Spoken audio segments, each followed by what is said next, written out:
และวัฒนธรรมคลื่นพระพุทธศาสนาและจริยธรรมส่งสัญญาณออกอากาศทางสถานีวิทยุวัดฝ่ายหินตำบลสุเทพอำเภอเมืองจังหวัดเชียงใหม่ในระบบคลื่นความถี่ FM 104.50 เมกะเฮิรตซ์สถานีวิทยุคลื่นพระพุทธศาสนาและจริยธรรม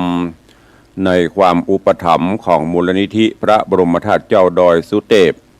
กระจายเสียงในระบบคลื่นความถี่ FM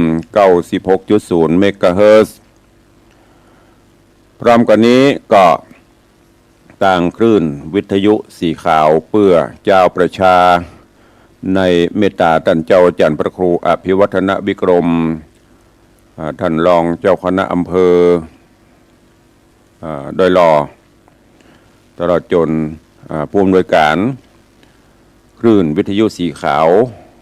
ที่ได้เมตตาถวายเวลาให้ปกติก็ปะกันในวันพุธแต่บางวันถ้าครูบาอาจารย์นักจัดรายการท่านติดศาสนกิจติดภารกิจเขาก็พบปะกัน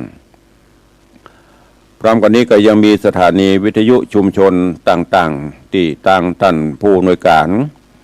ได้หันความสำคัญในทางพระพุทธศาสนาร่วมกันเผยแผ่นำธรรมคำสอนก็ได้ลิงก์สัญญาณจากแม่ข่ายออกอากาศให้ญาติโยมทั้งหลายได้รับฟังกันอยู่ตลอดจนต่างหอกระจายข่าวตามหมู่บ้านต่างๆและก็เสียงภายในวัดหอกระจายข่าวของวัดหลายวัดแต่ว่าที่พ่อแม่ครูบาอาจารย์ทุกเจ้าหลวงเพื่อได้เปิดให้ญาติโยมศรัทธาก็ดีพระเถรเนนเจ้าได้ฟังกันก็ดีเป็นประจำเนี่ยขอกราบขอบพระคุณมาณโอกาสนี้ตัวเองพร้อมกันนี้ก็ยกมือ10 นิ้วกราบถวายการต้อนรับและเจริญพรต้อนรับยังครูบาอาจารย์พระเจ้าประสงค์องค์เนนจุตนจุองค์พอออกไม่ออกศรัทธานาบุญทุกท่านที่ได้ติดตามเป็นกำลังใจกันทางหน้าจอ Facebook ไลฟ์ของวัดวังสิงห์คำ Facebook ไลฟ์ของธรรมะคลื่นสีขาว Facebook ไลฟ์ของทางสถานีวัดฝ่ายหิน Facebook ไลฟ์ของท่านพระครูสมุวิสุวัฒน์วรกิโจ Facebook ไลฟ์ของ FC แฟนรายการทุกรูปทุกท่านเนอะที่ได้เข้ามาแล้วดังที่ได้กล่าวได้บอกไปตลอดว่าร่วมกันเผยแพร่น้ำธรรมคำสอนฮืดตานน้ำศีลน้ำธรรมโดยการร่วมกันกดแชร์รายการธรรมะแชร์รายการดีๆไปสู่กลุ่มเพื่อนๆของทุกท่านเพื่อที่จะได้ฟังน้ำฟังธรรมร่วมกันได้ร่วมกันรักษาอนุรักษ์กำเมืองเอาไว้ตัวรายการนี้ดำเนินโดยกล่าวกับผมอาตมาภาพพระครูวิสิทธิ์ศรีลาภรณ์รองเจ้าคณะอำเภอเมืองเชียงใหม่เจ้าอาวาสวัดวังสิงห์คำตำบลประแดดอำเภอเมืองจังหวัดเชียงใหม่หรือตุลุงในวังเป็นผู้ดำเนินรายการเนอะก็ก่อนที่จะเข้าสู่รายการก็ขอถวายการต้อนรับและเจริญพรต้อนรับ FC ทางหน้าจอ Facebook ไลฟ์ในตอนนี้เจริญพรต้อนรับโยมวาสนากันทวีเนอะเจริญพรต้อนรับท่านพิทาจารย์มัคคณายกปุจานล้านนาพินันอิสมเตปินพินันอิสมเจ็ดสีเจริญพรต้อนรับโยมพี่หมอมัทนาอัมพันธ์เนอะเจริญพรต้อนรับโยมพินันล่าพินันจรัญปิยจันทร์ถวายการต้อนรับหลวงพ่อพระครูอภิวัฒนวิกรมตัวเนอะวันนี้เข้ามาเป็นกำลังใจทาง Facebook ตัวแล้วก็หลายท่านกำลังหลั่งไหลกันเข้ามาขอน้อมต้อนรับทุกรูปทุกท่านโดยความยินดีตัวประการวันนี้ตะกี้เอาไปเตียวพอตั้งนอกเหมยจ้าง ฝนพ่องท่านพระครูจุลธานพิทักษ์จัดตะกี้ฟังเพราะว่าบางทีกับฝนตกกับบางทีกับโปรยปลายแต่ที่ในวังนี้หมอกเหมยจ้างนี่เนอะสุยสกรรมก็คงจะเป็นบนห้องอย่างก็ฝนปลายฝนต้นหนาวก็อากาศก็เริ่มเย็นลงละเริ่มหนาวเข้าสู่หน้าหนาวเต็มร้อยแต่จะหนาวเหน็บ หรือไม่ คอยดูกันต่อไปท่านจันทร์ตะพครัวพิวัฒนวิกรมไปพ่อบะขามตั้งโดยหล่อตั้งจอมตองตั้งพุทธมณฑลโลบะขามงอก้องง่องก็ คนเฒ่าคนแก่เปิ้นใจรักอย่างก็สังเกตเปิ้นว่าถ้าปีไหนบะขามงอก้องง่องแก่งปีนั้นจะหนาวถ้ามันเหยียดจะแลดปีนั้นร้อนหรือสังเกตพอแหมอย่างหนึ่งเกี่ยวกับภัยธรรมชาติถ้ามดแมงขนไข่ขนอย่างขึ้นที่สูงหยาบอันนั้นน่ะระวังให้ดีนี่คือการสังเกตสังกาของคนโบราณปะเวแม่มอนเฮาแต่ปัจจุบันนี้มันมีเครื่องมืออุปกรณ์ต่างๆตันสมัยอย่างน้ำจะมาเนี่ยเปิ้นอย่างพิเคราะห์ได้หรอกน้ำจะมากี่ลูกบาทเมตรจากบนมานี่กี่นาทีกี่ชั่วโมงจะถึงเปิ้นประกาศอย่างถ้าน้ำลงตังต้นน้ำพุ่ล่มก็ตั้งใต้น้ำเปิ้นประกาศหรอให้ยกของขึ้นสู่ที่สูงอันนี้คือการนำเครื่องมือสื่อสารการใช้วิวัฒนาการขึ้นเนาะแต่เฮาตั้งหลายนี่ก็คือศีลธรรมหลักธรรมคำสอนในด้านจิตใจของเฮาก็พยายามยกระดับขึ้นเรื่อยๆโดยการศึกษาโดยการสดับรับฟังนำธรรมคำสอนฟังแล้วอย่าได้ฟังเปล่าฟังใดนำไปคิดนำไปพิจารณาเอาไปใช้ก้อยๆขัดเกลากิเลสตัณหาเฮาให้มันเบาบางลงเหมือนอย่างมีดมันทื่อมันบะคมเฮาก็ต้องมันรับมันฝนมันก็จะคมจิตใจเฮาก็เหมือนกันที่สำคัญนั้นจะไปเอากันก็เป็นประเพณีนะจะไปเอาเป็นกับประเพณีคือไปใส่ไปวัดกับไปเป็นประเพณีอันนะไปใส่ขันดอกก็ใส่กันอันนะแต่เฮาบ่ฮู้ความหมายประเด็นนี้มันต้องศึกษาต้องค้นคว้าว่าความหมายต่างๆมันเป็นจะได้เปิ้นจะแฝงโดยข้อคิดปริศนาธรรมอย่างต่างๆหลายสิ่งหลายอย่างลึกซึ้งยิ่งอย่างบรรพบุรุษบรรพชนเฮานี่เปิ้นจะเอาหลักธรรมคำสอนไปแฝงไว้ในประเพณีวัฒนธรรมต่างๆแต่เฮารุ่นใหม่นี้บ่ค่อยได้ศึกษาลึกซึ้งอย่างที่ตุลุงเคยบอกเคยเล่าไปประเพณีต่างๆนั้นมันจะแฝงไปหมดแม้แต่อย่างเฮาสืบชะตาเนี่ยบางพ่องก็สืบชะตาก็สืบกะโหว่าเปิ้นมีอย่างพ่องเครื่องสืบชะตาหมายถึงอันอย่างพ่องไปนั่งกกหกเสร็จแล้วก็จ่ายตังค์ให้จบนะแต่ถ้าเราศึกษาแต่ว่าแต่ละอย่างที่บรรพชนเฮาเปิ้นสรรสร้างสรรแห่มามันมีความหมายทั้งนั้นเด้อนี่ก็ฝากไว้กับทุกท่านตัวเองเวลากระโบยนะแป๊บไปเป็น10 นาทีเกือบจะ20 นาทีละก็เข้าสู่หัวใจของรายการเฮียก่อนเนาะก็เดี๋ยวต้ารายการก้อยแห้งเวลาแหมสักเล็กน้อยก็มาพบมาปะกันทำกรรมเชิญทุกท่านเข้าสู่หัวใจรายการก็คือฟังน้ำฟังธรรมบัวระวงหงอมาตย์ก็ว่าตุลุงได้เทศนาไปถึงผูกที่11จบปริปุ่นนั่งไปวันนี้จะขึ้นสู่ผูกสุดท้ายแต่บัดท้ายสุดเนอะคงบัดทันจบเพราะทำมันยาวต้องมาแยกเป็นตอน2 ตอนพวกน่ะเรื่องราวของบัวระวงหงอมาตย์ในตอนตะวาหรือว่าผูกที่11ลำดามาถึงยังคารวี4 ภรรยาของบัวระวงเจ้าหลังจากที่ได้ได้พรากจากกันไปคนละที่คนละทางที่ล่องลอยน้ำมาขนาดเอาผ้ามัดดิดกันเปียได้เอามาถึงกลางน้ำมันแหงทุทังปัดปังไปปุ๊ดขาดจากกันไปคนละที่ละทางบัวระวงได้เสด็จด้านด้นไปจนถึงเมืองปัญจละนครบุละ ไปพบไปปะปีอ้ายแล้วคือสุริยะวงศ์แล้วก็ได้อยู่ร่วมกันพุละส่วนคารวีละเวเหโหนตามป่าเขาลำเนาภัยไปพบไปปะใส่พรานป่าโคนหาป่าเบิ่งก็เอาใส่หนังในเหือไปตัวเองไปอยู่บ้านอยู่จอง เพื่อปีไปพักไปประคองเพื่อมันหายเหน็ดหายเหนื่อยนึกว่าจะได้สุขสบายซะไปปะใส่เมียพระป๋าเป็นคนที่ใจอาหารใจพวกห้องอย่างใจบ่ค่อยเต็มร้อยเนาะแต่ว่าบาปก็แม่นหันคารวีมาก็เลยโมโหโกรธะอย่างที่ตุลุงเล่าไปแต่ก่อนนะด่าตึงผัวด่าตึงคารวีจนผัวอดมาได้เปียไม้ขนังค่อยหลายรอบกำลังก็ยอมสยบแต่ว่ายอมสยบในที่นี้คือจะยอมอย่างราบคาบนะจิตใจก็ยังแฝงไปด้วยอิจฉาตาฮ้อนอย่างต่างๆหึงหวงกิเลสตัณหายังมีอยู่คารวีก็ขออาศัยอยู่โดยจนถึงการที่ต้องถึงกำหนดที่จะเกิดจะคลอดพอคลอดออกมาแล้วก็ขออาศัยอยู่พักที่หันแหมจนได้ครบประมาณ1 เดือน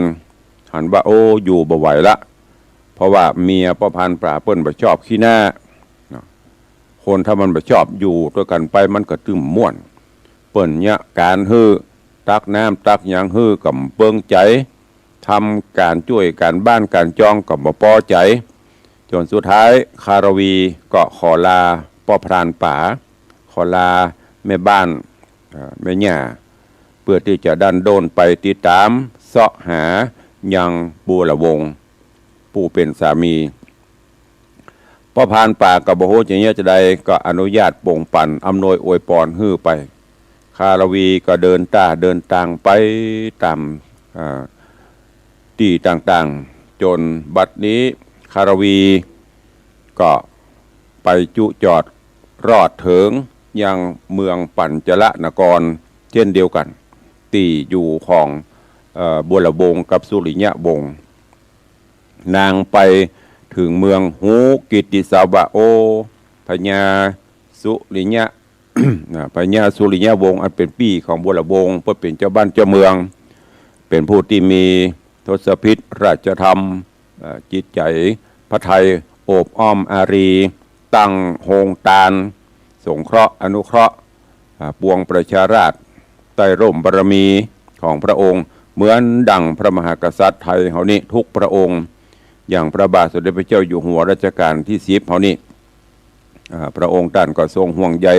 ประสบกนิกรเช่นเดียวกันก็คารวีไปใกล้จะถึงโฮงตาลประกอบกับอุ้มลูกไปตัวลูกก็กำลังได้เดือนปลายไปกี่วันไปถึงก็เกิดว่าโฮงตาลสถานที่อันคนมันตึงหลายเนาะพออย่างโฮงตาลงานวัดนี่ปอดเท่ามันตึงลูกก็หยับหยิบพ่องก็ใส่ถุงพ่องก็ใส่เป้อย่างที่เขาหันนั่นนะนางก็มาเกิดว่าโคนหลายเฮาซ้ำลูกน้อยเอาลูกห้อยไปตัวกลัวเปิดจะมาทิ่มมาต่ำลูกกลัวจะเป็นอันตรายคารวีก็คิดว่าควรจะเอาลูกไว้ตรงนอกก่อนเอาไว้ที่ไหนบุ่มไว้ซ่อนไว้ตำโคตำคุ้มแย่นี่ก่อนเตอะแล้วก็จะฝังไปฝังปิกนางก็เอาลูกมากล่อมลูกจนลูกรับลูกนอนดีก็ก้อยอุ้มเอาลูกไปซ่อนไว้ในคุ้มแย่ข้างต่างแล้วนางก็ไปสู่ยังโฮงตาลย้อนกล่าวถึงตังวันนั้นเป็นวันที่พญาสุริยะวงศ์กับน้องคือบัวละวงศ์ก็มีจิตใจจะเรียบเมืองพ่องพอเจ้าบ้านเจ้าเมืองเป็นจะได้ก็ปากันขี่จ้างห้างม้าเรียบพระนครตัวแล้วก็จะลวดไปที่โฮงตาลนะจะไปฮื้อตาลปรากฏว่าขณะที่จ้างกำลังปาเอาไผ่พลเรียบเมืองมาถึงที่คารวีเอาลูกเอากุมารเนี่ยไปซ่อนไว้ที่คุ้มแง่โดยเตจะบุญอย่างบอกว่าลูกกับป่อเพื่อจะปบจะปะกันกะเสียงละอ่อนก็ให้ลูกของคารวีเนี่ยให้ได้ยินไปถึงหูของบัวละวงศ์กับสุริยะวงศ์เสียงละอ่อนให้นี่มันเป็นอย่างไผ่เอาลูกไผ่มาขวางต่อข้างต่างนี่กะขบวนเสด็จก็จอดแล้วก็เสนาอมาตย์ก็ไปตัว บนละวงก็ไปตีตัวเสียงนะไปจนไปโป๊บไปปะใส่กุมารน้อยหรือว่าลูกน้อยให้แม่อยู่ในคูบแย่บนละวงหันกับฝั่งไปอุ้มเอาละอ่อนนั่นขึ้นมาทีแรกยังบอกฮู้ว่าเป็นลูกเตื้อเกิดว่าไผเอาละอ่อนมาขวางอย่ามาจะให้ดำจะอีหรือแม่ไปโดนอย่างกะเนี่ยคิดไปสปะแล้วก็ประกอบกับเหลวเหลือบไปหั่นใส่ผ้ากาสีที่ปกที่หุ้มที่ห่อกุมารก็หูหรือว่าสั่งหอนใจว่าผ้านี้มันเหมือนคับคล้ายคับคาเหมือนผ้าที่เฮาเอามัดตัวติดกันกับคารวีเมียเฮาตอนที่ลงน้ำก็เลยคิดงิดใหญ่แต่คิดก็คิดใจที่หุ้มน่าจะเป็นอันเดียวกันก็เลยเอาไปเตาะหรือต่อ เราอันเดียวว่าอย่าไปเตาะเอาไปเตาะกับลูกโอ้ขณะที่กำลังเอาไปเตาะกันมันก็รูปเพราะไปเป็นพื้นเดียวกันด้วยความอัศจรรย์ด้วยบุญญาบารมีของเปิ้ลก็เลยหูได้ทันทีว่านี่คือลูกของเฮาแต่ว่าคารวีเราเมียเฮาเป็นจะใดเป็นตายให้ดีจะใดไปอยู่ที่ไหนหลังจากนั้นก็เลยตั้งชื่อกุมารน้อยนี้ว่ากุลละวงตั้งชื่อให้เรียบร้อยละแล้วหลังจากนั้นก็คงจะต้องไปติดตามหาคารวีเรื่องราวจะเป็นจะได้ติดตามรับฟังบัวละวงหงอมาตย์ในผูกที่12เป็นลำดับไปณโอกาสบัดนี้ นะโมตัสสะภะคะวะโตอะระหะโตสัมมาสัมพุทธัสสะ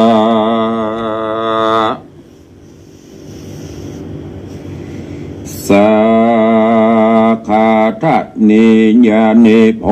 จะเนยานิปฏิฆะเหตุวาปัจจาคจันติติสัทธโวดุราสปุริสตังลายตั้งยิงใจม้วนหมู่อันอยู่ทาดาฟังจะดกยังไปแจงพระจิพระตนแก้วจริงแสงเตสนาว่าสาขาทะเนยานิดังนี้เป็นตนภิกขเวดุราภิกขุทั้งหลาย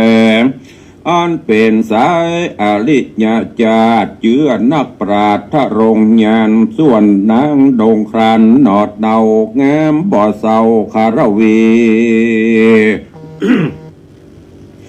ละสายปุรีลูกไทยไว้ที่ไกลต่างเตียวแล้วรีบเร็วจอมหมู่เข้าไปสู่หงตา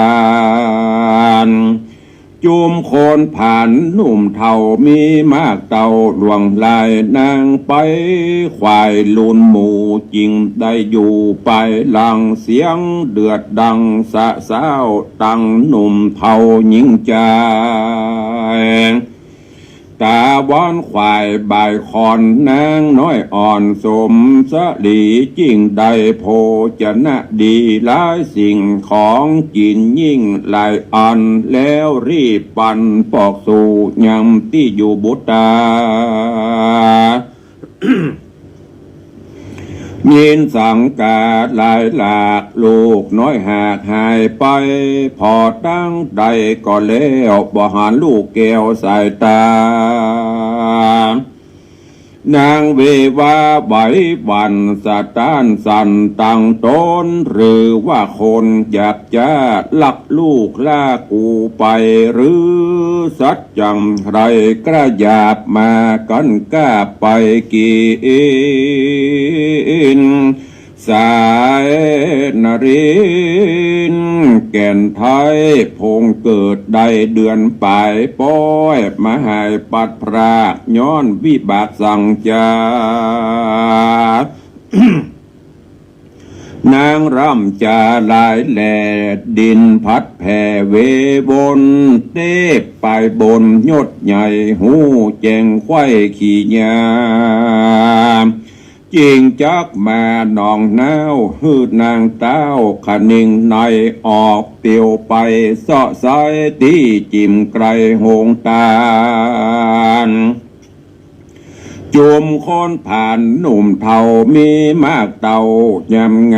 ก็ผ่านภัยปอกสู่ยังที่อยู่ภัยมันนางจอมควันเสาะสายตามที่ใกล้ศาลาสอไปมา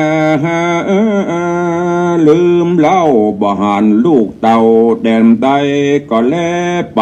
พอแคมหันหูเต็มติดฟ้า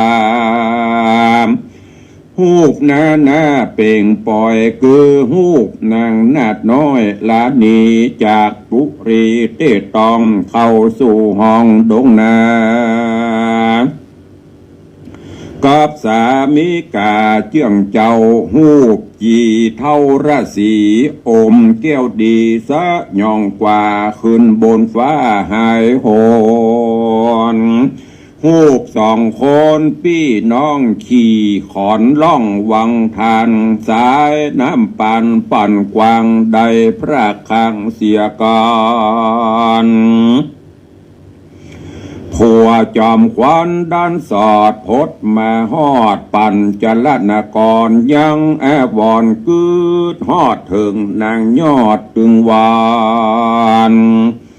ก่อนได้หันหูบแล้วนางมิ่งเกลียวโซภาซ้อมโศการ้องไห้และพอควายลายนาจุมโบโคนหนุ่มท่าเอาอันอยู่เฝ้าศาลา เขาสั่งกาจูผู้จริงเล่นไปสู่หอคำย่อมือต่ำวังเกลาไว้ซึ่งเจ้าหนอบุญมีไขว่าตีตานกล่าวฮือหูข่าวจุประการนอโปธิญาณ ยศใหญ่หูแจงไฟในใจจริงรีบไปฟังเฝ้าเข้าสู่ดาวศาลาก็หันจะญายอดต่อยงามจื่นจ้อยคาดละวีปีติมีมากเต่าเล่นเข้าไปหาส่วนสลีโสภานอดเนาหันเต้าเจ้าสามิกาก็เล่นมาที่ไกลกอดแข้งไว้เร็ววายต่างโอจะบ่ได้ต่างก็มาร้องไห้จอมการต่างใครปันบอกเราหูเก้าขี่แย่ต่างคนจะล่ำถอยมีบอดน้อยหลายประการนางนงครันดอดเดาก็น้อมเกล่าวตุนสาว่าได้เอาบุตรตาหนอไทยไปซ่อนไว้ที่หิมต่างลูกบุญควางหายกว่าน้องออกลาสะแหวงหาเสาะไปมาลืมเล่าบ่หันลูกเต่าแดนได้ตุกเหลือจะให้นักแก่เตี้ยมเต้าแผ่เมื่อมอนขอพระผู้ทอนพี่เจ้าจุ่มหูเก้าตามมีนอมุนียอดซอยจริงตอบถอยกำนางว่าดูราสรีคิงบางน้องเนาอันว่าลูกเต่าสองเราปีหากเอาไปไว้ที่ห้องใหญ่พังกาขอสายตาน้องเนาอย่าโศกเศร้าสันดาย โดยปีไปอย่าจ้าไปพอลูกลาบาดเดียวแดดเตอะว่าอันก็มีหันและนาโสเชษฐาพาตาอันว่าพญาสุริยะวงศ์ตนปี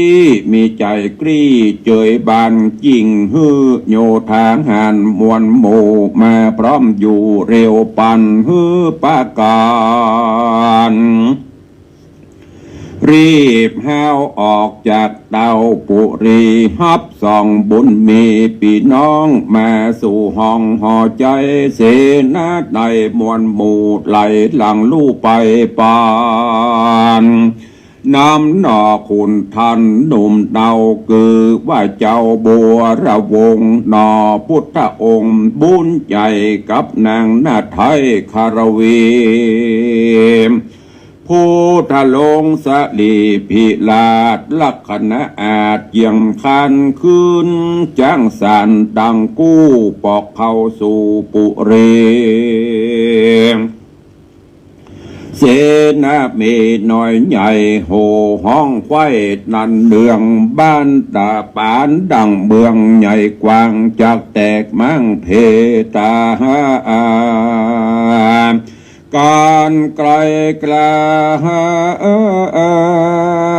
ไปหลอดผาสาดยอดหอคามเขาก็น้ำส่องเต่าขึ้นสู่ดาวไปบนแห่งมงคลผาสาดส่องเต่าราชเจยบานหายมองผ่านโศกฮ้อนอันมีก่อนเมินแม่ก็มีฮันแลนา ตะโตปัฏฐานะทับแต่นั้นไป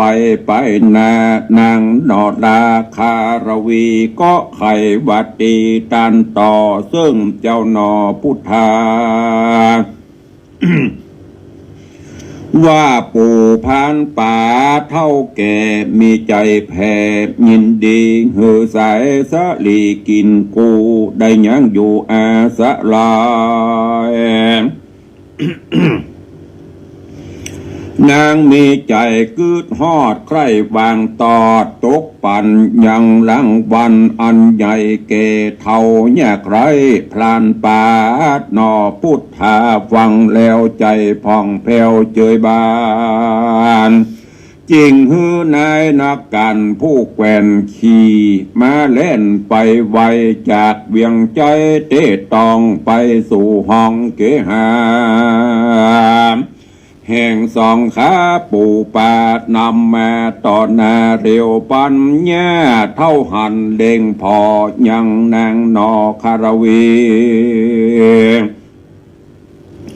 ใจบอดีใบวันเนื้อตัวสันระสายว่ากูเตี้ยงตายความนาเหตุได้ด่าพระพายเยียพิษลาหยาบจ้าแก่นางนอดลาบุญเรืองนางเตื้อนางเตี้ยงเครื่องอาคาต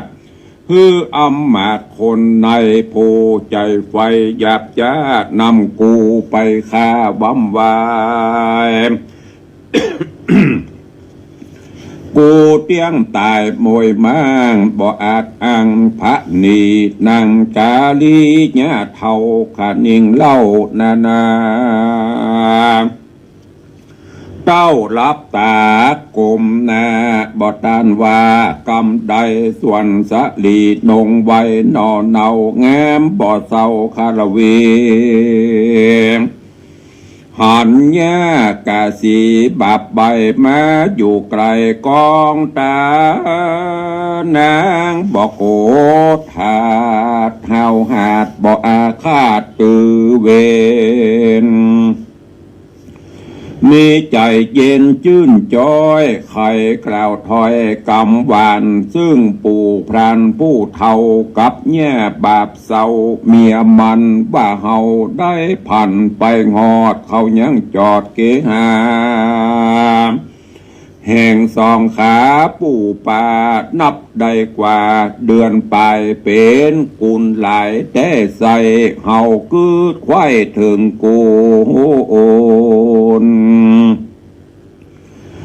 จากกำหนุนสองเท่าฮือมั่งเต้าเงินคำกันไข่กำเมียนแล้วนางนอแก้วขาดละวีกันนอกับนอมุนียศใหญ่ก็คือคนใจเตรียมใจ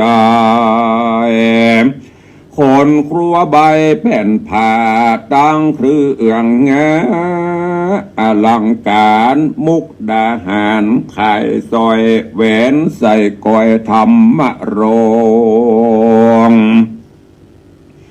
เต็มทลายโถงลายใต้ตังเงินบาทไตคำขาโคนนำมามากเต้าฮือส่องเท่าโคนผ่านปันนายพรานผู้ใหญ่ก็น้อมไปอัญจุลีปีติมีไหลเลดน้ำตาเพดไหลลามไข่กำงามกล่าวท้อยมีบ่น้อยหลายประการแล้วสองผ่านผู้เฒ่าก็กลมเกลาวันตาขออำลาปิกปอกสู่ยังที่อยู่เหือนตนจ้วยการขนเครื่องใจเงินคำไตขาเงินบาทไตคำแดงเครื่องครัวแปลงหลายสิ่งเครื่องประดับยิ่งนามีโคทมนาปันปอโจคนใส่ล้อเมื่อเฮือนก็มีหันและนาส่วนยาปลาใบบอดกันไปหลอดเฮือนมันใจติดพันเครื่องยองกือผ้าตองโกสายผ้าสบายสอดแสวตังปิ่นเกลียวกุนทนมันรีบคนใส่เข้าปอเต็มเต้าเกหาแล้วนำมาประดับใส่ปอเต็มไข่ตั้งตัว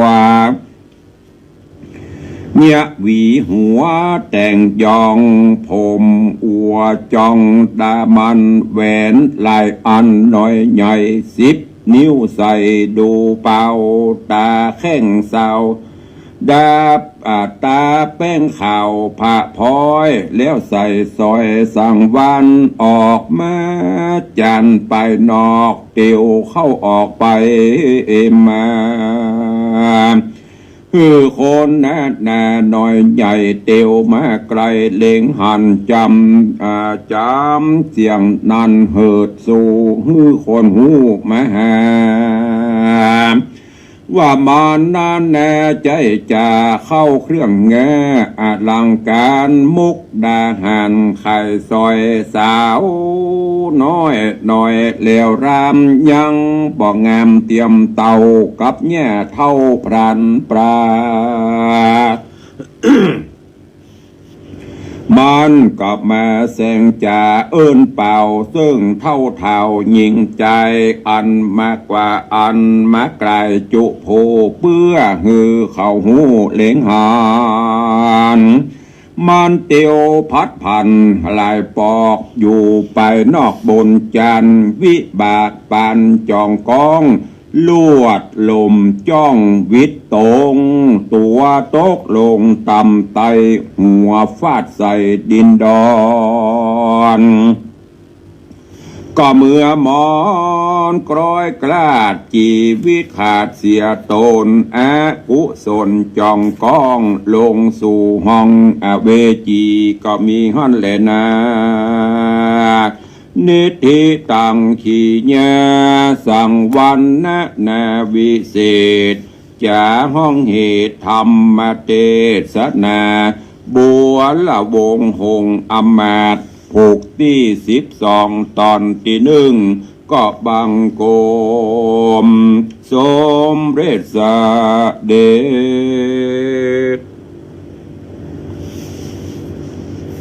พระธรรมเทศนาบัวละวงหงอมาตลำดับ การมาถึงผูกที่12ตอนที่1โป่งวางใบเต้าอี้ก่อนเนาะก่อยติดตามฟังไปก็ค้างแถมประมาณ2 ตอนหรือ2 ตอนถ้าเวลานักก็อาจจะอวสานวันต่อไปเนอะ วันนี้ก็โป่งวางใบเต้าอี้ก่อนเรื่องราวม่วนเข้มข้นละเดี๋ยววันต่อไปตุลุงจะสรุปให้ฟัง แล้วก็ก่อยต่อในตอนต่อไปเนาะก็ขอบพระคุณครูบาอาจารย์ทุกรูปทุกท่านเนอะตลอดจนสาธุชนญาติโยมที่ได้ติดตามรับชมรับฟังทางเฟซบุ๊กทางสถานีวิทยุจุตนจุองตัวเองตอนนี้ทางหน้าจอเฟซบุ๊กไลฟ์ก็เข้ามากันหลวงกันหลายก็มีโยมเพชรเทสเล่แล้วก็มีโยมจันสายแปลงหลวงโยมปีอัญชลีคำกิติโยมสมทรงสิทธิตาโยมชนจันทร์สอนคำโยมอัมพรปัณณราชากำลังติดตามรับชมรับฟังกันโยมเมนวันศิริอินเขียวโยมเมสุปรณีรูมาโยมทองคำทิบงคำเข้ามากันหลวงหลายเนอะโยมสมศรีพรหมเมืองโยมอรพินใจที่กรเข้ามากันก็เดี๋ยวตุลุงจะใจไปตักตายรายการทำคำเนาะก็ในช่วงนี้ก็เข้าสู่ฤดูกาลหน้าหนาวแล้วก็เดือนยี่ในช่วงของเดือนยี่ก็เรียกบกี่วันเนอะแน่บุญกฐินก็จะหมดจะเสี่ยงละตึกวันเดือนยี่เป่งก็เป็นวันสุดท้ายในช่วงนี้ก็งานกฐินจะหนาแน่นหลายวัดโดยเฉพาะวันหยุดวันเสาร์วันอาทิตย์นี่ก็จะหนาแน่นน้อยจะเชิญชวนเนอะใกล้ที่ไหนก็ไปห่วมกินห่วมทานด้วยกัน สร้างบุญญาปรมีตานะปรมีทำไปแล้วก็แถมมาที่ตุลุงได้เกิดนำไปเมื่อตะวาช่วงนี้ก็เป็นช่วงของเทศกาลปูจมปูจาแขวนโกมอย่างตังละปูนวัดหลวงละปูนนะโคม100,000 ดวงบางวัดก็โคม10,000 ดวงเนาะแต่ของวังสิงคำนี่เขาไม่ได้ปันดวงปันลูกก็ดีละตุลุงได้เชิญชวนญาติโยมศรัทธาที่มีกุศลและจิตเจตนาศรัทธาไข้แขวนไข้ปูจากรมไม่ได้ไปวัดไปวามีจิตเจตนาแรงกล้าเพื่อความลุ่งโลดโชดช่วงชัชวานตามคตินิยมความเชื่อเนาะใครจะปูจมปูจาก็เจริญปอนเจิญเนอะที่วัดวังสิงคำนี่คือปูจาแก่นละ59 บาท59 บาทก็อนุโมทนาบุญกับพี่นันอินสมเตปินพิทจารย์ปูจารวัดปฐมฤกษ์เปิกทว่าได้ปูจาเป็นเจ้าภาพ10 ลูก10 แก่น600 บาทไม่ต้อง59ขนาดเนาะแหมบ้านกับประทอน60 บาทเลยขอบคุณอนุโมทนาบุญถวยแล้วก็มีโยมพี่สมพรรัตนังหรือว่าโยมพี่ชิชบาก็ร่วมปูจาโกม4 ลูก4 แก่นแล้วก็มีโยมแม่จันเพญใจคำนางสาวพิมนาราใจสุรชัยแล้วก็นายพยุงศักดิ์ใจคำบ้านหนองก้นคุอันนี้ก็เป็นแฟนพันธุ์แท้ร่วมปูจาโกม5 แก่นเป็นเงิน300 บาทอนุโมทนาบุญขอบคุณตัวญาติโยมท่านใดจะมีเจตนาศรัทธาก็แจ้งเข้ามาได้เรื่อยๆบปตุลุงไปโขนมาแหม ปุ่นเมืองศาสตร์ชุมชนเมืองศาสตร์เปลอะคิดถือนะก็เอามาให้ปูจมปูจากันเนอะแต่รายการใครจะจะเอ่ยกับตุลุงฟังอยู่ที่ไหนทางใดหรือจะร่วมทำบุญปูจาโกมเป็นนี่ก็เข้ามาได้เนอะ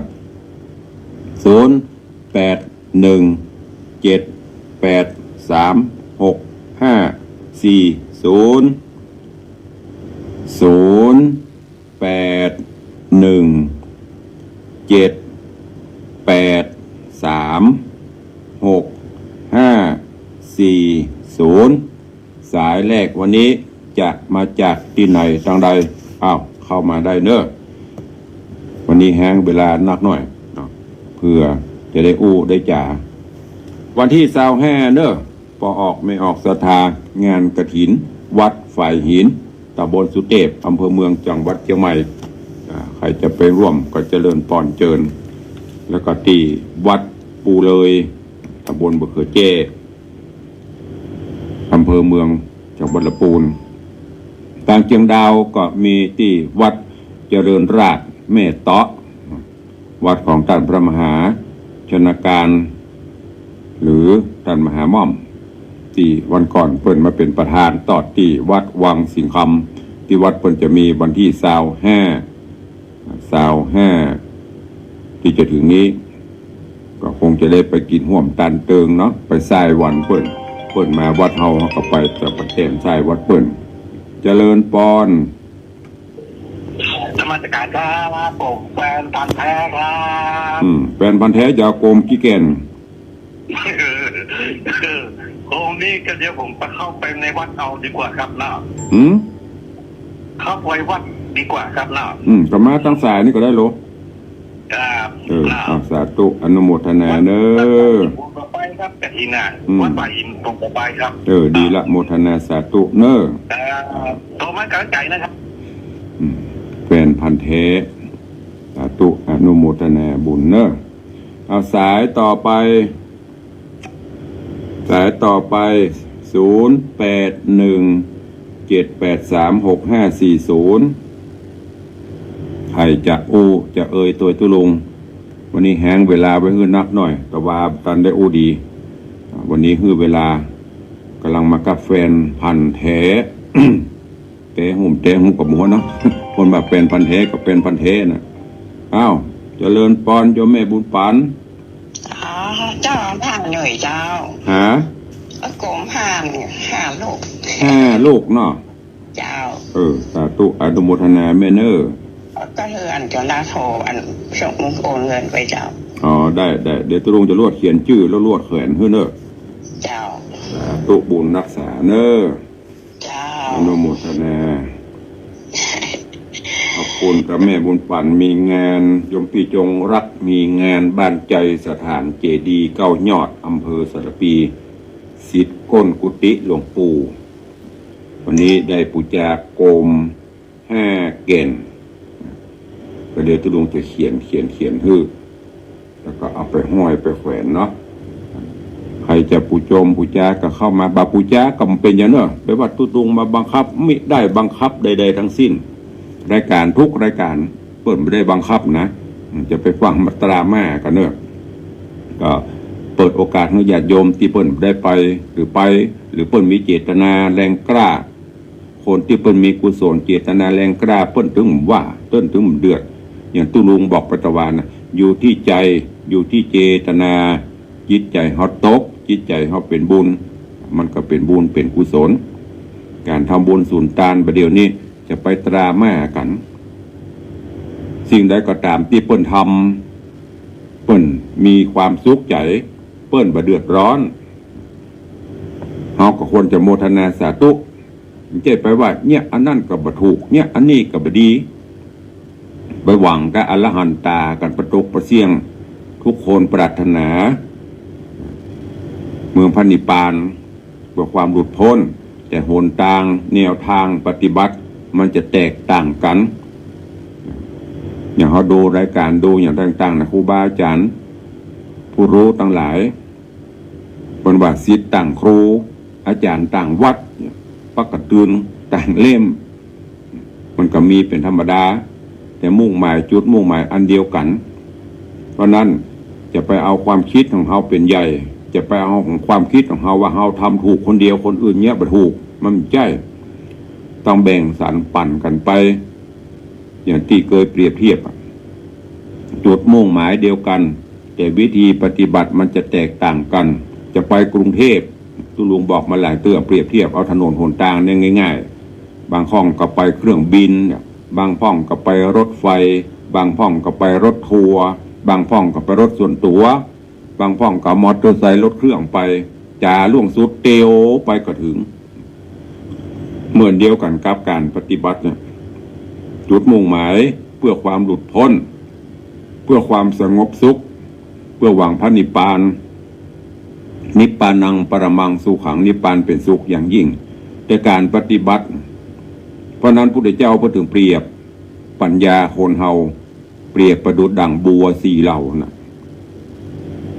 เขาต้องมาเปรียบหลายๆอย่างจะไปเอาอันนี้ต้องถูกพระไตรปิฎกว่าอย่างนี้ว่ามันก็เก๋บ้องไปอันนั้นว่าสุดตรงต้องค่อยๆเปรียบ จะว่าคนอื่นเนี้ยเหมือนเฮาแล้วเป็นคนที่บรรทุกต้องนี่ไม่ใช่มันมี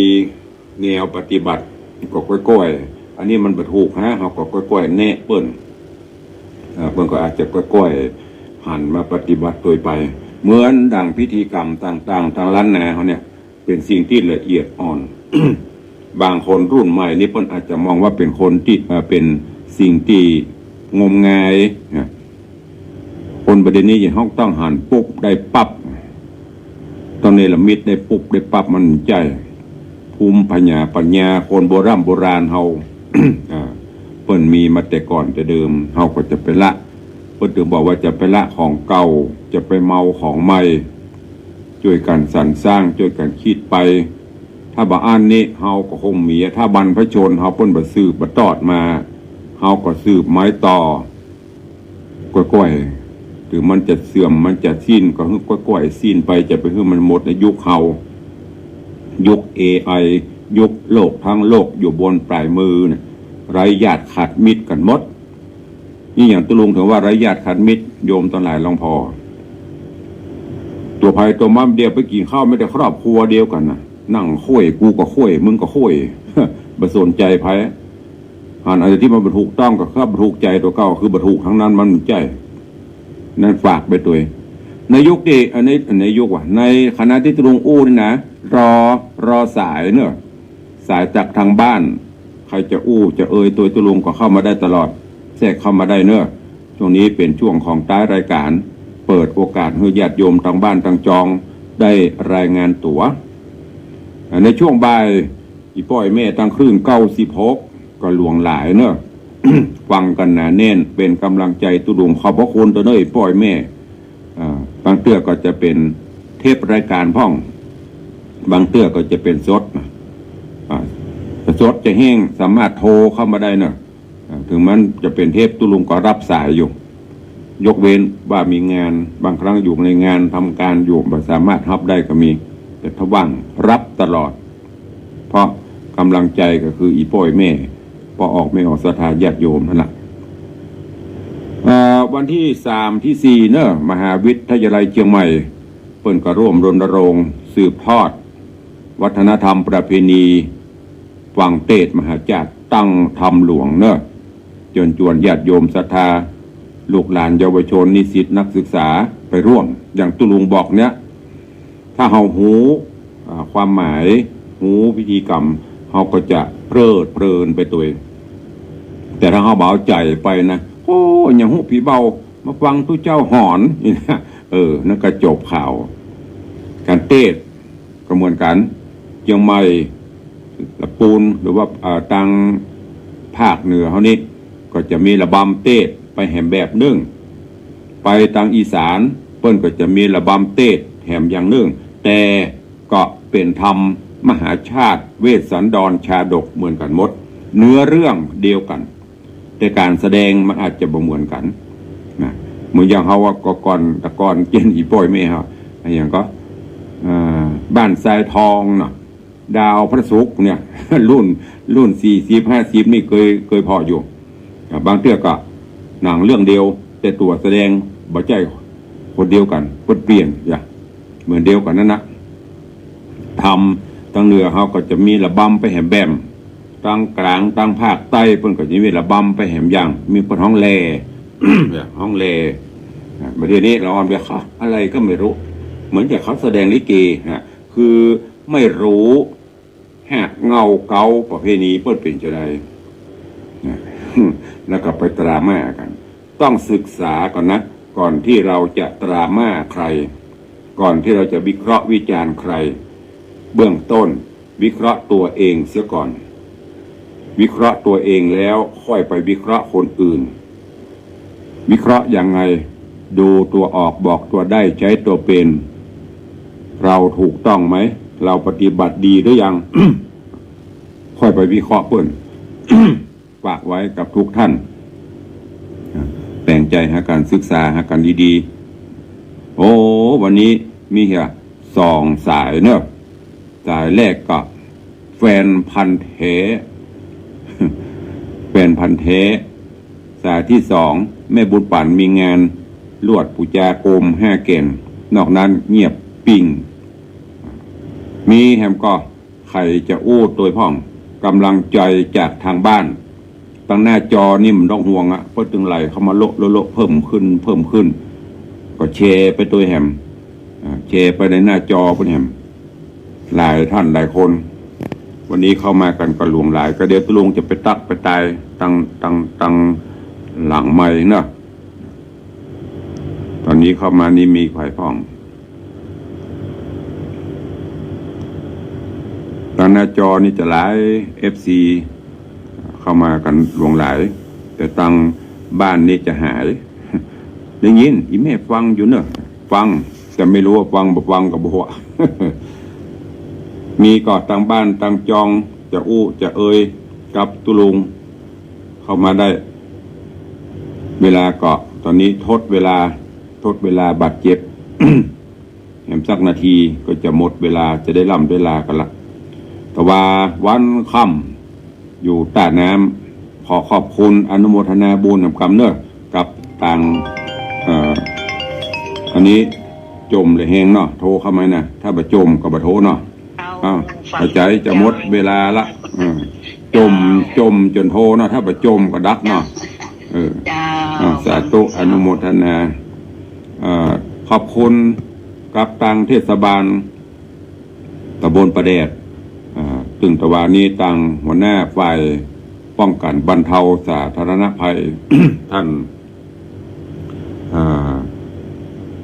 ปัญญาจารย์วิจิตรธีรธรรมหรือหัวหน้า1พร้อมโดยทีมงานพนักงาน10 ป่ายระดมพลกันตะวา2 วันละวันก่อนกับตะวาก่อนนั้นก็ล้างแต่ว่าลงช่วยกันแปลงต้าน้ำปรับปรุงต้าน้ำหรืออันเก่าลุปังแป้นเปิ้นมันพวกไม่อย่างก็หรือโดยทางเทศบาลเปิ้นก็มีงบสนับสนุนเล็กๆน้อยๆมาช่วยซื้อไม้ยูคามาตอกระดมพลกระตุ่มระลมตุลุงก็คือว่าในกระแปลงละก็คือมันถาวรแหมน้อยก็เลยซื้อเสาอัดแรงเสาที่เปิ้นเป็นเสาหัวน่ะมาตอกแหมซาวก็18 ต้นเสริมเข้าไปไม้เสริมเข้าไปซื้อไม้แป้นนะคนบ้านใดก็สุมาเตกรรมโบราณว่าของเฮาเป็นขี้ของเปิ้นเป็นคำไม้เก่าวัดกล่องพนเทินเธอไปทำขายเปิ้นขึ้นถูกมาขายเลยมันเดี๋ยวมาแต่งเสกุติว่าไปซื้อไม้แป้นเปิ้นบ่ได้เชื่อไป5 ปอนป่ายซาวก็แผ่นบ่ได้นะก็แปลงให้มันดีวันนี้ก็ทางเทศบาลก็จะมาเก็บงานทำกรรมในกระแปลงละ คือมันดีมันงามเพื่อศรัทธามาลอยกระทงไม่ใช่แค่ลอยกระทงอย่างเดียวมาปล่อยปูปล่อยปลาปล่อยเคาะเลาะน้ำแต่ว่านี้ก็มีลายอันนั้นก็ถ้าจะบะเปิงใจถ้าบะถูกใจจะบะหูทุลุงตึงอู้จะเนี่ยหรอศรัทธาที่เปิ้นหูเปิ้นถึงหูปากร้ายใจดีแต่ไม่ใช่ไปด่าเปิ้นพละพลามนะก็หูตัวอยู่ว่าเขาเป็นไผ่แต่ว่าเนี่ยไม้เต็มบนตึงคันใดตั้งใต้ตั้งเหนือมันลงไปได้ก็มีโยมอันนี้เป็นนักปดห้องว่าบเดี๋ยวมันมีนะโยมเหวยปดห้องธุรกิจประกอบธุรกิจรับปล่อยปลาเนี่ยมันก็มีนะมันใช่ว่ามันมีคือเป็นส่วนมากก็จะไปรับเอาต่างประเทศ มาปล่อยถ่ายหูปป้าแป๊บส่งมาส่งต่างโอนต่างให้อย่างเงี้ยอย่างเขาปู่จาโกมเนี้ยแต่ก็บอกว่าเขาเพิ่นตะวันนี้มา ตัวลุงกับวัดตางดใช้ชั่วคราวเนื้อมันลงไปได้เต็มไม้เต็มมันคนก็ทำงานแล้วมาปล่อยมาเป็นลำรถปิกอัพมาโจเจสวดภาษาไต้หวันภาษาจีนอย่างเปิ้นกับบุก็เลยบอกไป แล้วก็ว่าเล่นเอามาปล่อยเดี๋ยวนั้นกำเป็นลำรถอะไรอย่างก็ลานพื้นประสุดอะรถมันนักอย่าต่างปูดมาว่าเล่นอันซอสตางมาหอมตุลุงพ่อเนอะแปลงนั้นตาเนี่ยกำมื่นปลายก่อนนะแล้วก็อู้เล่นไป ปรากฏว่าผู้ว่าได้ตุลุงนี้ปากบ่ม่วนโอ้จะอี้อย่างว่าปากบ่ม่วนเจ้าก็บอกจะว่าจะได้ละต้องหัวหน้าหนึ่งเนาะ หัวหน้าหนึ่งปราบอันเนี้ยมีสปะตุลุงบ่ถือเนาะนาจิตปังถ้ามันโล่งเลี่ยนเตียงนี่ก็แบบว่ากันแม้แต่ยังพวกกระดูกกระเดื่อมันลอยตะวาเนี่ยพอโทษการมอกระดูกกระเดิบมึงที่ในน้ำก็อันนี้คือเราต้องบริการประชาชนแต่บางอย่างจะไปเอาตัวว่าจะไปเอาตัวถูกต้องโมอย่างตุลุงว่าตะเกียต้องแปลงใจกว้างๆเปิดทางกว้างๆไม่ว่าจะทำอะไรอย่างนั้นมันตัวถูกคนเดียวมันเป็นไปไม่ได้ยิ่งตุลุงจะบริหารงานสปันนะแล้วเนาะพระธรรมพรรณนาไปเหลี่ยวพอเวลาจะหมดละวันนี้ขอนำรายการจากทุกรูปทุกท่านไปก่อนเนาะปะกันใหม่ในวันต่อไปในกับตอนวรวงคงจะเป็นตอนอวสานขอบคุณกับโยมปเลี้ยงธนวัฒน์โยมแม่เลี้ยงทัดพิชาสุสิงคำเนิดท่านเจ้าได้เป็นเจ้าภาพปูจาธรรมเรื่องวรวงหงอมาตตึง12ผูกตึงกับเพื่ออุทิศบุญกุศลให้ปิตามารดาพ่อแม่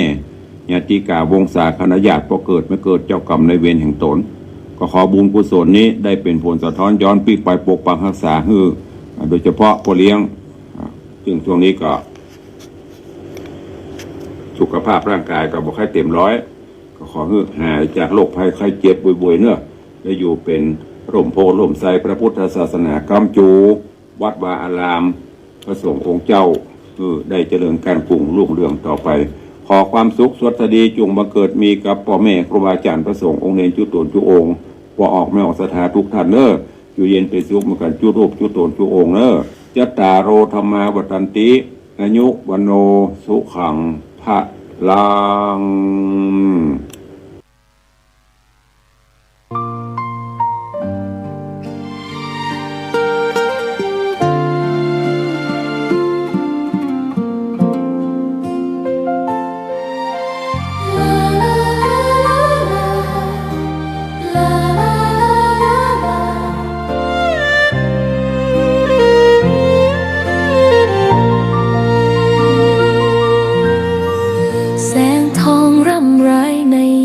อุตสา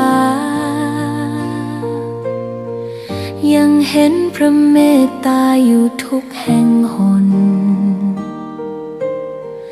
น้ำพระทัยฉโลมใจคนทั่วพื้นแผ่นดินยังอบอุ่นรอยยิ้มพระพักตร์ยังส่องแสงในดวงใจไทยไม่ลืมเสียงสายลมแผ่วเบาเหมือนเอ่ย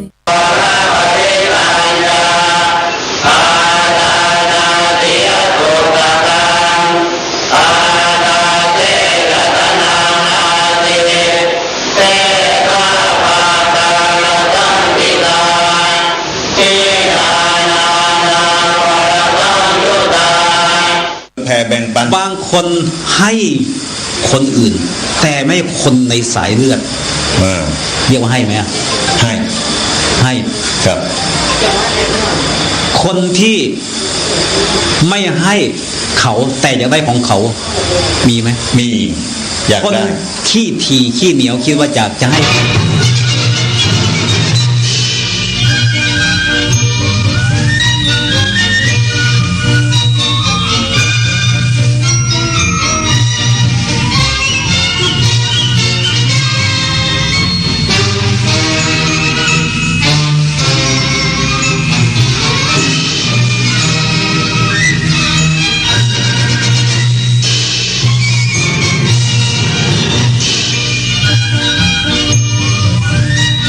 ที่นี่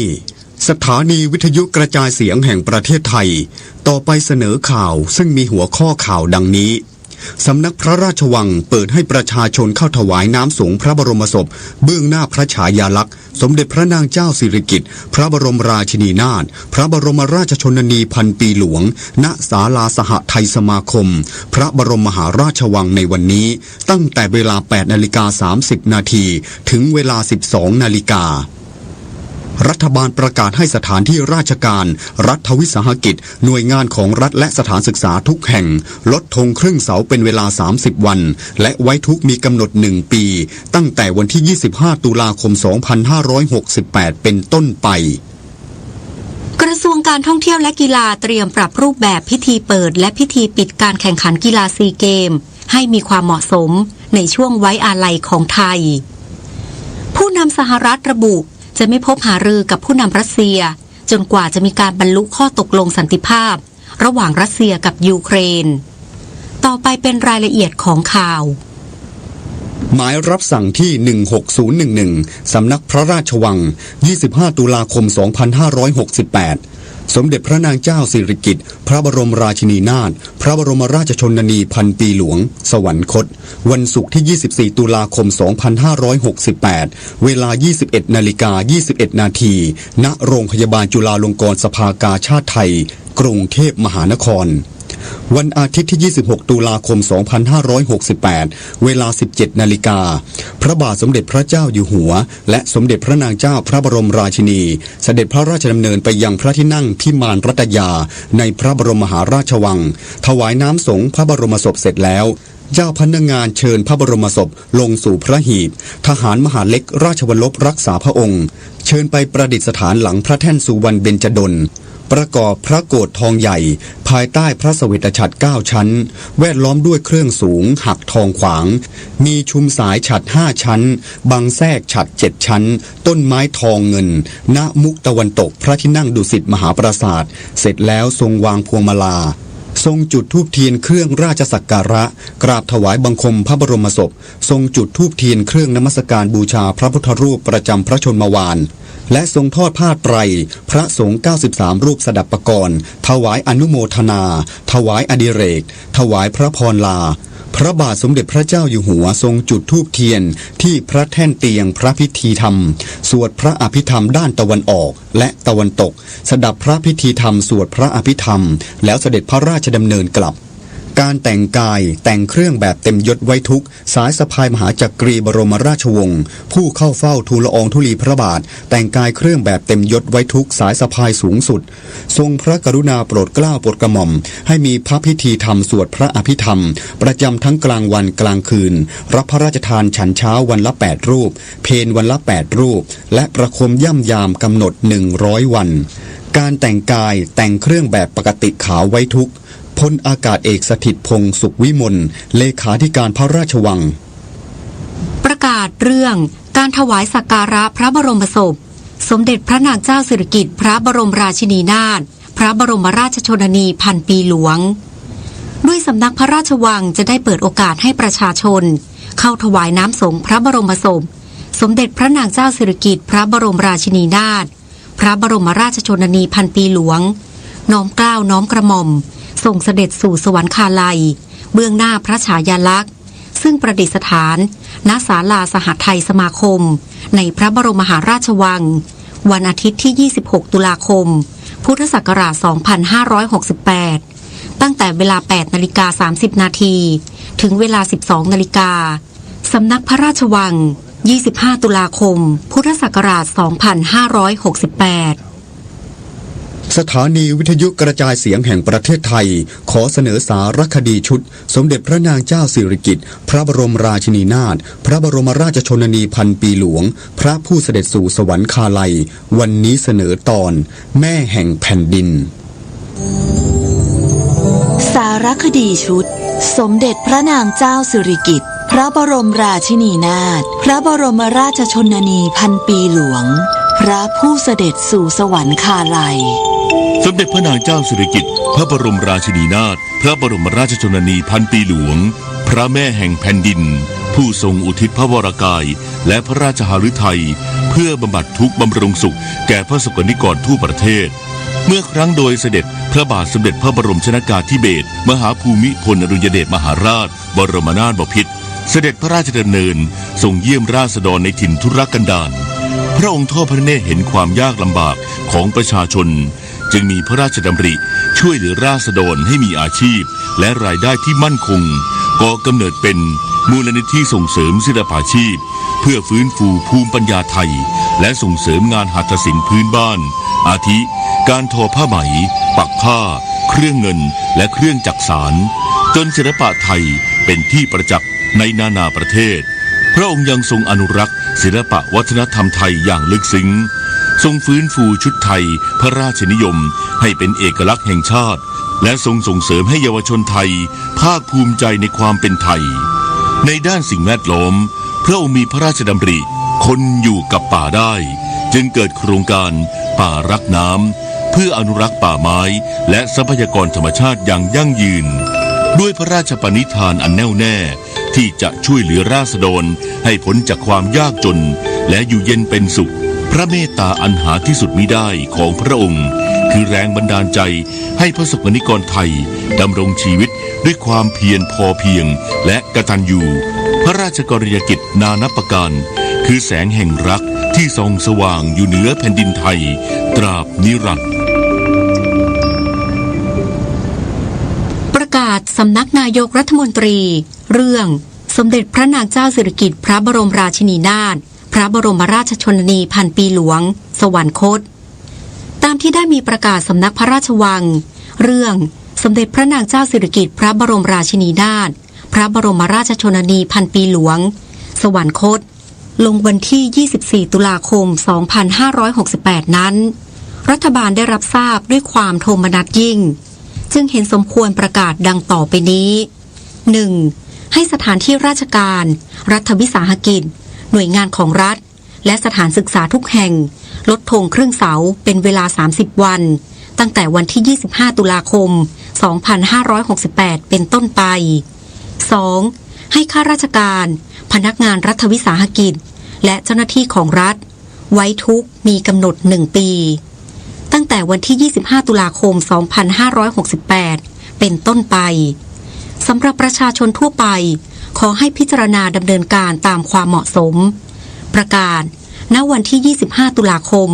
พุทธศักราช 2568 นายอนุทิน ชาญวิรากูลนายกรัฐมนตรี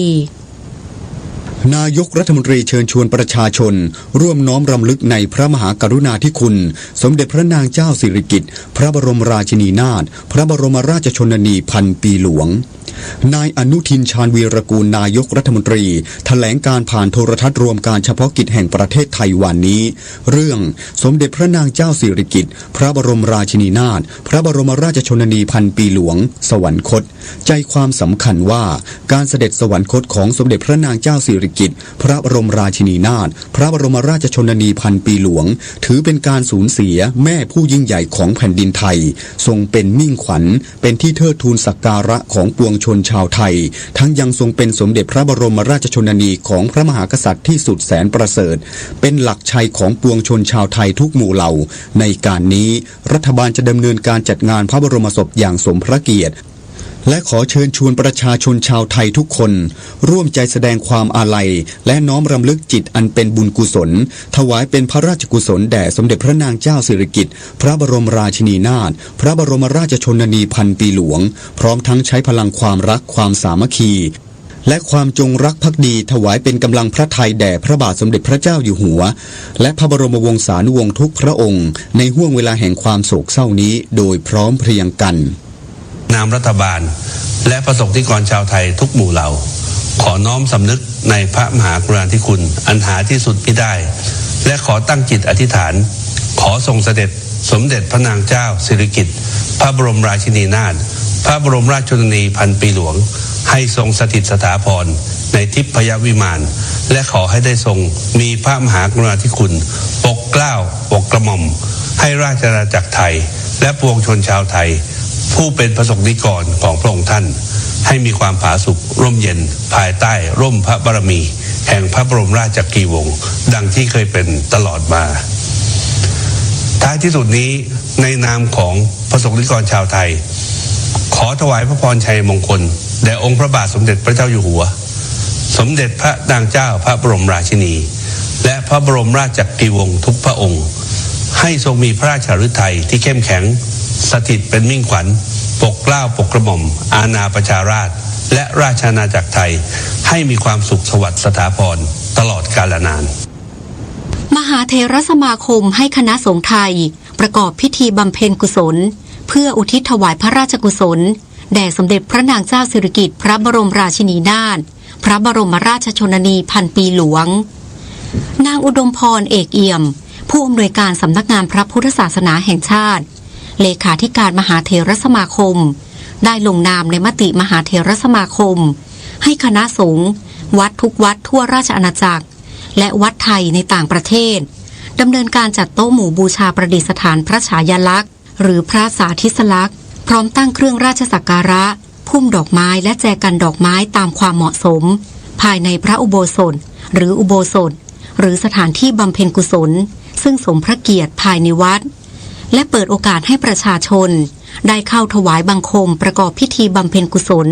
สวดพระพุทธมนต์หรือสวดพระอภิธรรมอุทิศถวายพระราชกุศลตามเวลาที่เหมาะสมของแต่ละวัดและชุมชนประจำทุกวันเป็นเวลา30วันเริ่มตั้งแต่วันนี้เป็นต้นไปประกอบพิธีบำเพ็ญกุศลทักษิณานุประทานอุทิศถวายพระราชกุศลเมื่อเสด็จสวรรคตครบสัตตมวาลหรือ7วันปัณณรสัมมวาลหรือ15วันปัญญาสัมมวาลหรือ50วันและสัตตมวาลหรือ100วันด้วยการบำเพ็ญกุศลต่างๆตามบริบทที่เหมาะสมของแต่ละวัดและชุมชนให้สำนักปฏิบัติธรรมประจำจังหวัดจัดกิจกรรมปฏิบัติธรรมถวายพระราชกุศลเป็นกรณีพิเศษให้คณะสงฆ์เจริญจิตภาวนาเพื่ออุทิศถวายพระราชกุศลภายหลังทำวัดสวดมนต์เย็นเป็นประจำทุกวันตลอดระยะเวลาตามประกาศไว้ทุกข์ในพระราชสำนักและเชิญชวนประชาชนร่วมกิจกรรมบำเพ็ญกุศลด้วยการสวดมนต์เจริญจิตภาวนารักษาศีลฟังธรรมและปฏิบัติธรรมเพื่ออุทิศถวายพระราชกุศลตลอดระยะเวลาตามประกาศไว้ทุกข์ในพระราชสำนักวันนี้เวลา 15:15 น.สถานีวิทยุกระจายเสียงแห่งประเทศไทย FM 92.5 เมกะเฮิรตซ์ AM 819 และ AM 891 กิโลเฮิรตซ์จะเป็นแม่ข่ายให้สถานีวิทยุกระจายเสียงแห่งประเทศไทยในส่วนภูมิภาคของกรมประชาสัมพันธ์และขอความร่วมมือสถานีวิทยุกระจายเสียงทุกสังกัดทั่วประเทศร่วมถ่ายทอดเสียงการเคลื่อนพระบรมศพสมเด็จพระนางเจ้าสิริกิติ์พระบรมราชินีนาถพระบรมราชชนนีพันปีหลวงจากโรงพยาบาลจุฬาลงกรณ์สภากาชาดไทยไปยังพระบรมมหาราชวังและเวลา 18:30 น.สถานีวิทยุกระจายเสียงแห่งประเทศไทยFM 92.5 เมกะเฮิรตซ์ AM 819 และ AM 891 กิโลเฮิรตซ์จะเป็นแม่ข่ายให้สถานีวิทยุกระจายเสียงแห่งประเทศไทยในส่วนภูมิภาคของกรมประชาสัมพันธ์และขอความร่วมมือสถานีวิทยุกระจายเสียงทุกสังกัดทั่วประเทศร่วมถ่ายทอดเสียงพระพิธีธรรมสวดพระอภิธรรมพระบรมศพสมเด็จพระนางเจ้าสิริกิติ์พระบรมราชินีนาถพระบรมราชชนนีพันปีหลวงจากพระที่นั่งดุสิตมหาปราสาทจนเสร็จพิธีท่านผู้ฟังสามารถติดตามรับฟังการถ่ายทอดเสียงได้ในช่วงเวลาดังกล่าวกองบัญชาการตำรวจนครบาลแจ้งเส้นทางขบวนเคลื่อนพระบรมศพสมเด็จพระนางเจ้าสิริกิติ์พระบรมราชินีนาถพระบรมราชชนนีพันปีหลวงในวันนี้เวลา 16 นาฬิกาโดยออกจากโรงพยาบาลจุฬาลงกรณ์สภากาชาดไทยเลี้ยวซ้ายเข้าสู่ถนนอังรีดูนังจากนั้นเลี้ยวขวาเพื่อเข้าสู่ถนนพระรามที่4มุ่งหน้าแยก3ย่านเมื่อถึงแยก3ย่านเลี้ยวขวาเข้าสู่ถนนพญาไทเมื่อถึงแยกพญาไทเลี้ยวซ้ายเข้าสู่ถนนศรีอยุธยาผ่านบริเวณกองพลทหารม้าที่2รักษาพระองค์และวัดเบญจมบพิตรดุสิตวนารามราชวรวิหารจากนั้นเลี้ยวซ้ายเข้าสู่ถนนราชดำเนินมุ่งหน้าสู่พระบรมมหาราชวังรวมระยะทางประมาณ10 กิโลเมตรใช้เวลา20 นาทีเหมันมาเยือนสะเทือนจิตสุดจะคิดวิปโยคโศกสุดแสนน้ำตาไทยไหลหลั่งไปทั่วแดนสะอื้นแม้นระงมกันทั่วเมืองพ ระผู้สถิตในใจไทยตราบนิรันดร์น้อมสำนึกในพระมหากรุณาธิคุณเป็นล้นพ้นอันหาที่สุดมิได้ข้าพระพุทธเจ้าคณะผู้บริหารข้าราชการและเจ้าหน้าที่สถานีวิทยุกระจายเสียงแห่งประเทศไทยกรมประชาสัมพันธ์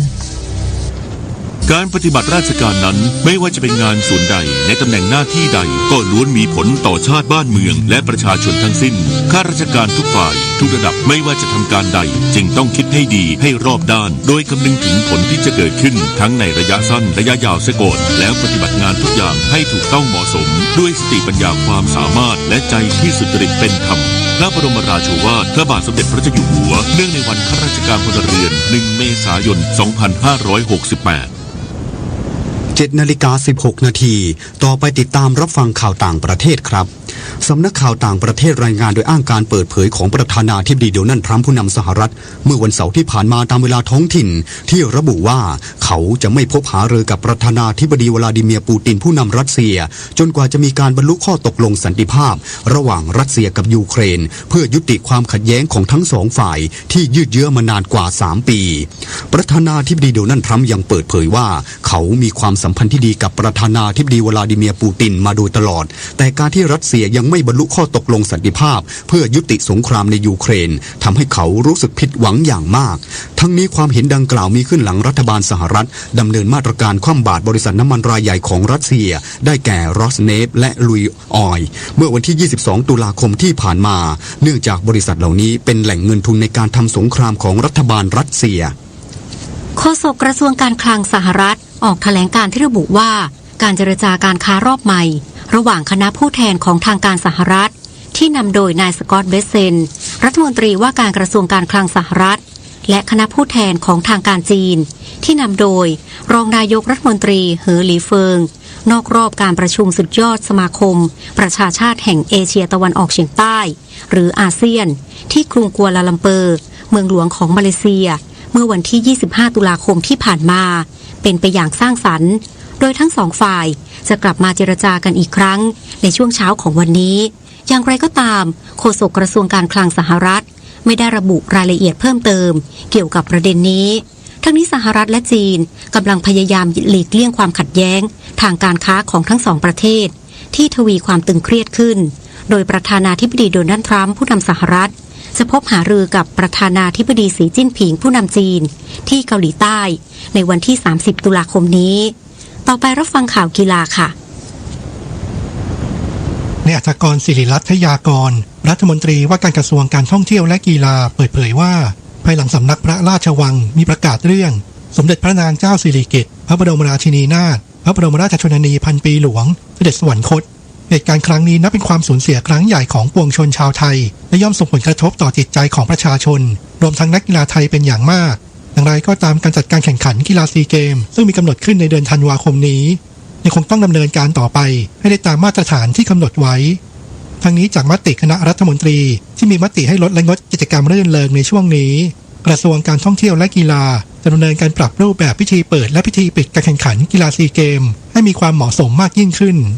รัฐมนตรีว่าการกระทรวงการท่องเที่ยวและกีฬากล่าวเพิ่มเติมว่าสำหรับการแข่งขันที่กำลังดำเนินอยู่ในขณะนี้อาทิฟุตบอลไทยลีกยืนยันว่าจะไม่มีการงดหรือเลื่อนการแข่งขันแต่อย่างใดแต่จะมีการปรับรูปแบบกิจกรรมโดยเพิ่มกระบวนการร่วมแสดงความอาลัยและลดกิจกรรมหรือองค์ประกอบที่มีลักษณะบันเทิงลงเพื่อให้สอดคล้องกับสถานการณ์และความเหมาะสมในช่วงเวลานี้ขณะที่สมาคมกีฬาฟุตบอลกำหนดให้การแข่งขันฟุตบอลทุกระดับมีการยืนสงบนิ่งไว้อาลัยเป็นเวลา1 นาทีก่อนจะเริ่มการแข่งขันพร้อมแสดงภาพถวายความอาลัยบนจอภายในสนามและนักกีฬาเจ้าหน้าที่ทีมและผู้ตัดสินที่เกี่ยวข้องกับการแข่งขันจะสวมปลอกแขนสีดำด้านใดด้านหนึ่งและผู้เข้าชมการแข่งขันงดใช้อุปกรณ์เชียร์ที่ส่งเสียงดังแบดมินตัน World Tour Super 750 French Open ที่เมืองแรนส์ประเทศฝรั่งเศสในรอบรองชนะเลิศคู่ผสมเดชาพลภัววรานุเคราะห์กับสุพิศราเพียรสามพรานคู่มืออันดับ4ของโลกช่วยกันตบเอาชนะมาเทียสคริสเตนเซนกับอเล็กซานดราโบเย่จากเดนมาร์ก2-1เกม 21-16 14-21 21-14 ผ่านเข้าไปชิงชนะเลิศเจอกับเฟิงหยานเจ๋อกับหวงตงปิงคู่มืออันดับ2ของโลกจากจีนกอล์ฟประเภททีมหญิงอินเตอร์เนชั่นแนลกราวที่สนามนิวโคเรียคันทรีขับประเทศเกาหลีใต้ในวันที่3แข่งแบบโฟร์บอลกลุ่ม A ทีมไทยซึ่งเป็นทีมวางอันดับ5พบกับทีมจีนทีมวางอันดับ8 โปรจีนอัจฉยาธิติกุลกับโปรเมียวปัตตรีอนันต์การชนะหลิวหยานกับจ้างเว่ยเว่ย3-1 ส่วนโปรพาวชนะตีวรรณแสนกับโปรจัดมินธิดาภาสุวรรณปูระแพ้หลิวรุยซินกับหยินรั่วหนิง2-1 จบรอบแบ่งกลุ่มทำผลงานชนะ2แพ้4มี2คะแนนจบอันดับ3ไม่ผ่านเข้ารอบรองชนะเลิศพลาดป้องกันแชมป์ผลอีกคู่ในกลุ่ม A สหรัฐชนะออสเตรเลีย1คู่และเสมอ1คู่ทำให้สหรัฐได้แชมป์กลุ่มมี5คะแนนออสเตรเลียจบอันดับ2มี 2.5 คะแนนผ่านเข้ารอบทั้งคู่กลุ่ม B สวีเดนกับทีมโวลผลัดกันแพ้ชนะ1คู่ญี่ปุ่นชนะเกาหลีใต้1คู่เสมอ1คู่ทำให้กลุ่มนี้ทีมโวลคว้าแชมป์กลุ่มญี่ปุ่นเป็นอันดับ2ผ่านเข้ารอบรองชนะเลิศต่อไปบาสเกตบอล NBA ที่สควอเทียอารีนายานิสอันเทโตคุมโปฟอร์เวิร์ดมิลวอกกี้บัคโชว์ฟอร์มยอดเยี่ยมทำ31คะแนน20รีบาวด์พาทีมชนะโตรอนโตแรปเตอร์122-116พิจิตรกาญจนกุลรายงานต่อไปรับฟังพยากรณ์อากาศค่ะพยากรณ์อากาศ24ชั่วโมงข้างหน้าภาคใต้ตอนกลางถึงตอนล่างมีฝนตกหนักบางแห่งขอให้ประชาชนในบริเวณดังกล่าวโดยเฉพาะบริเวณจังหวัดประจวบคีรีขันธ์ชุมพรสุราษฎร์ธานีระนองพังงาระวังอันตรายจากฝนฟ้าคะนองฝนตกหนักถึงหนักมากและฝนที่ตกสะสมรวมทั้งเพิ่มความระมัดระวังในการสัญจรผ่านบริเวณที่มีน้ำท่วมขังเนื่องจากร่องมรสุมกำลังค่อนข้างแรงพาดผ่านภาคใต้ตอนล่างประกอบกับมรสุมตะวันออกเฉียงเหนือกำลังปานกลางพัดปกคลุมอ่าวไทยตอนบนภาคใต้ตอนบนและทะเลอันดามันตอนบนสำหรับประเทศไทยตอนบนจะมีอุณหภูมิสูงขึ้นเล็กน้อยแต่ยังคงมีอากาศเย็นในตอนเช้าภาคเหนือภาคตะวันออกเฉียงเหนือและภาคกลางโดยมีฝนเล็กน้อยบางแห่งเนื่องจากบริเวณความกดอากาศสูงหรือมวลอากาศเย็นกำลังปานกลางจากประเทศจีนที่ปกคลุมประเทศไทยตอนบนเริ่มมีกำลังอ่อนลงขอให้ประชาชนบริเวณประเทศไทยตอนบนโดยเฉพาะภาคเหนือและภาคตะวันออกเฉียงเหนือดูแลรักษาสุขภาพเนื่องจากสภาพอากาศที่เปลี่ยนแปลงในระยะนี้ไว้ด้วยพยากรณ์อากาศตั้งแต่เช้าวันนี้จนถึงเช้าวันพรุ่งนี้ภาคเหนืออากาศเย็นในตอนเช้าอุณหภูมิจะสูงขึ้นเล็กน้อยโดยมีฝนเล็กน้อยบางแห่งอุณหภูมิต่ำสุด 20-23 องศาเซลเซียสบริเวณยอดดอยอากาศหนาวอุณหภูมิต่ำสุด 9-15 องศาเซลเซียสภาคตะวันออกเฉียงเหนืออากาศเย็นในตอนเช้าและอุณหภูมิจะสูงขึ้นเล็กน้อยโดยมีฝน10%ของพื้นที่ส่วนมากบริเวณจังหวัดยโสธรอำนาจเจริญศรีสะเกษและอุบลราชธานีอุณหภูมิต่ำสุด 20-22 องศาเซลเซียสบริเวณยอดภูอากาศเย็นถึงหนาวอุณหภูมิต่ำสุด 13-16 องศาเซลเซียสภาคกลางอากาศเย็นในตอนเช้าและอุณหภูมิจะสูงขึ้นเล็กน้อยโดยมีฝนเล็กน้อยบางแห่งอุณหภูมิต่ำสุด 22-25 องศาเซลเซียสภาคตะวันออกมีเมฆเป็นส่วนมากและอุณหภูมิจะสูงขึ้นเล็กน้อยโดยมีฝน10%ของพื้นที่ส่วนมากบริเวณจังหวัดสระแก้วระยองจันทบุรีและตราดอุณหภูมิต่ำสุด 23-25 องศาเซลเซียสลมตะวันออกเฉียงเหนือความเร็ว 15-35 กิโลเมตรต่อชั่วโมงทะเลมีคลื่นสูงประมาณ1เมตรห่างฝั่งคลื่นสูง 1-2 เมตรบริเวณที่มีฝนฟ้าคะนองคลื่นสูงมากกว่า2เมตรภาคใต้ฝั่งตะวันออกมีฝนฟ้าคะนอง60%ของพื้นที่และมีฝนตกหนักบางแห่งบริเวณจังหวัดประจวบคีรีขันธ์ชุมพรสุราษฎร์ธานีและนครศรีธรรมราชอุณหภูมิต่ำสุด 23-25 องศาเซลเซียสตั้งแต่จังหวัดชุมพรขึ้นมาลมตะวันออกเฉียงเหนือความเร็ว 15-35 กิโลเมตรต่อชั่วโมงทะเลมีคลื่นสูง 1-2 เมตรบริเวณที่มีฝนฟ้าคะนองคลื่นสูงมากกว่า2เมตรตั้งแต่จังหวัดสุราษฎร์ธานีลงไปลมแปรปรวนความเร็ว 15-30 กิโลเมตรต่อชั่วโมงทะเลมีคลื่นสูงประมาณ1เมตรบริเวณที่มีฝนฟ้าคะนองคลื่นสูงมากกว่า2เมตรภาคใต้ฝั่งตะวันตกมีฝนฟ้าคะนอง60%ของพื้นที่และมีฝนตกหนักบางแห่งบริเวณจังหวัดระนองพังงาและภูเก็ตอุณหภูมิสูงสุด 29-32 องศาเซลเซียสตั้งแต่จังหวัดพังงาขึ้นมาลมตะวันออกความเร็ว 15-30 กิโลเมตรต่อชั่วโมงทะเลมีคลื่นสูงประมาณ1เมตรห่างฝั่งคลื่นสูง 1-2 เมตรบริเวณที่มีฝนฟ้าคะนองคลื่นสูงมากกว่า2เมตรตั้งแต่จังหวัดภูเก็ตลงไปลมแปรปรวนความเร็ว 15-30 กิโลเมตรต่อชั่วโมงทะเลมีคลื่นสูงประมาณ1เมตรบริเวณที่มีฝนฟ้าคะนองคลื่นสูงมากกว่า2เมตรกรุงเทพมหานครและปริมณฑล มีเมฆเป็นส่วนมากและอุณหภูมิจะสูงขึ้นเล็กน้อยโดยมีฝนเล็กน้อยบางแห่งอุณหภูมิต่ำสุด 24-26 องศาเซลเซียสสภาวะระดับน้ำในแม่น้ำเจ้าพระยาที่หน้ากองบัญชาการกองทัพเรือคำนวณโดยกรมอุทกศาสตร์กองทัพเรือวันนี้น้ำขึ้นเต็มที่เวลา 9:37 นาทีสูงกว่าระดับทะเลปานกลาง 2 เมตร 3 เซนติเมตรและเวลา 19:14 นาทีสูงกว่าระดับทะเลปานกลาง 1 เมตร 74 เซนติเมตรน้ำลงเต็มที่เวลา 4:12 นาทีสูงกว่าระดับทะเลปานกลาง 54 เซนติเมตรและเวลา 15:29 นาทีสูงกว่าระดับทะเลปานกลาง 1 เมตร 39 เซนติเมตรวันนี้ที่ประภาคารกาญจนาภิเษกแหลมพรหมเทพจังหวัดภูเก็ตดวงอาทิตย์ตกเวลา 18:07 นาทีกรุงเทพมหานครดวงอาทิตย์ตกเวลา 17:53 นาที 1 นาทีกับกปท.สาเหตุของการเกิดควันดำของรถยนต์เกิดจากการเผาไหม้ไม่สมบูรณ์ซึ่งมีสาเหตุหลายประการเช่นน้ำมันเชื้อเพลิงคุณภาพต่ำกรองอากาศอุดตันทำให้อากาศเข้าไม่เพียงพอปรับแต่งปั๊มหัวฉีดไม่เหมาะสมหัวฉีดปั๊มน้ำมันเชื้อเพลิงชำรุดทำให้การฉีดน้ำมันเชื้อเพลิงไม่เป็นฝอยละเอียดการออกแบบห้องเผาไหม้ของเครื่องยนต์และการบรรทุกน้ำหนักเกินพิกัดซึ่งรถยนต์แต่ละคันอาจมีควันดำออกมามากเนื่องจากสาเหตุใดสาเหตุหนึ่งหรือหลายสาเหตุดังกล่าวรวมกันส่วนควันดำของเครื่องยนต์ดีเซลเกิดจากการเผาไหม้ไม่สมบูรณ์ของน้ำมันเชื้อเพลิงซึ่งทำให้คาร์บอนบางส่วนในน้ำมันเชื้อเพลิงหรือไฮโดรคาร์บอนไม่ได้ทำปฏิกิริยากับออกซิเจนจึงเหลือเป็นเขม่าวดำออกมาทางท่อไอเสียดังนั้นการบำรุงรักษาและการปรับแต่งเครื่องยนต์อย่างเหมาะสมจึงเป็นหัวใจสำคัญอย่างยิ่งในการดูแลรักษาเครื่องยนต์รถค่ะด้วยความปรารถนาดีจากกรมประชาสัมพันธ์และกองทุนเพื่อความปลอดภัยในการใช้รถใช้ถนนกรมการขนส่งทางบกกระทรวงคมนาคมสาระนานากับสารานุกรมไทยวันนี้เสนอตอนหุ่นเล็กและหุ่นไทยผู้ประดิษฐ์หุ่นเล็กคือกรมพระราชวังบวรวิชัยชาญทรงประดิษฐ์ขึ้น2แบบคือหุ่นจีนและหุ่นไทยหุ่นจีนเป็นลักษณะหุ่นมือใช้นิ้วเชิดบังคับให้เคลื่อนไหวหัวหน้าและเครื่องแต่งกายเขียนสีเหมือนอย่างงิ้วหุ่นจีนใช้เล่นเรื่องของจีนเช่นสวยงักสามก๊กส่วนหุ่นไทยมีขนาดเท่าหุ่นจีนเครื่องแต่งกายและเครื่องประดับเช่นเดียวกับหุ่นหลวงใช้เล่นเรื่องรามเกียรติ์หุ่นไทยเป็นหุ่นชักอย่างหุ่นหลวงหุ่นจีนและหุ่นไทยของกรมพระราชวังบวรวิชัยชาญสร้างขึ้นอย่างวิจิตรประณีตปัจจุบันตั้งแสดงไว้ที่พิพิธภัณฑสถานแห่งชาติพระนคร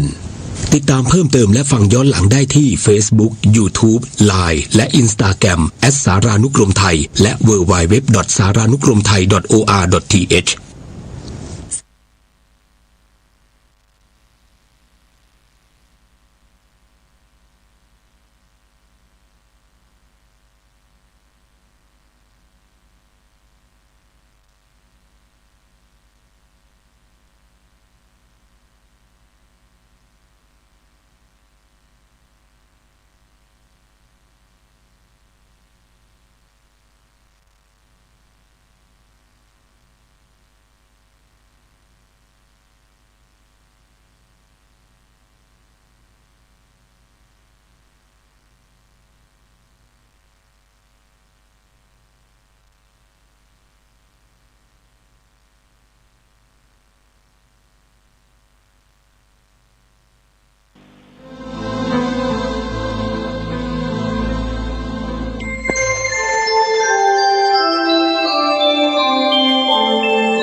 ขณะนี้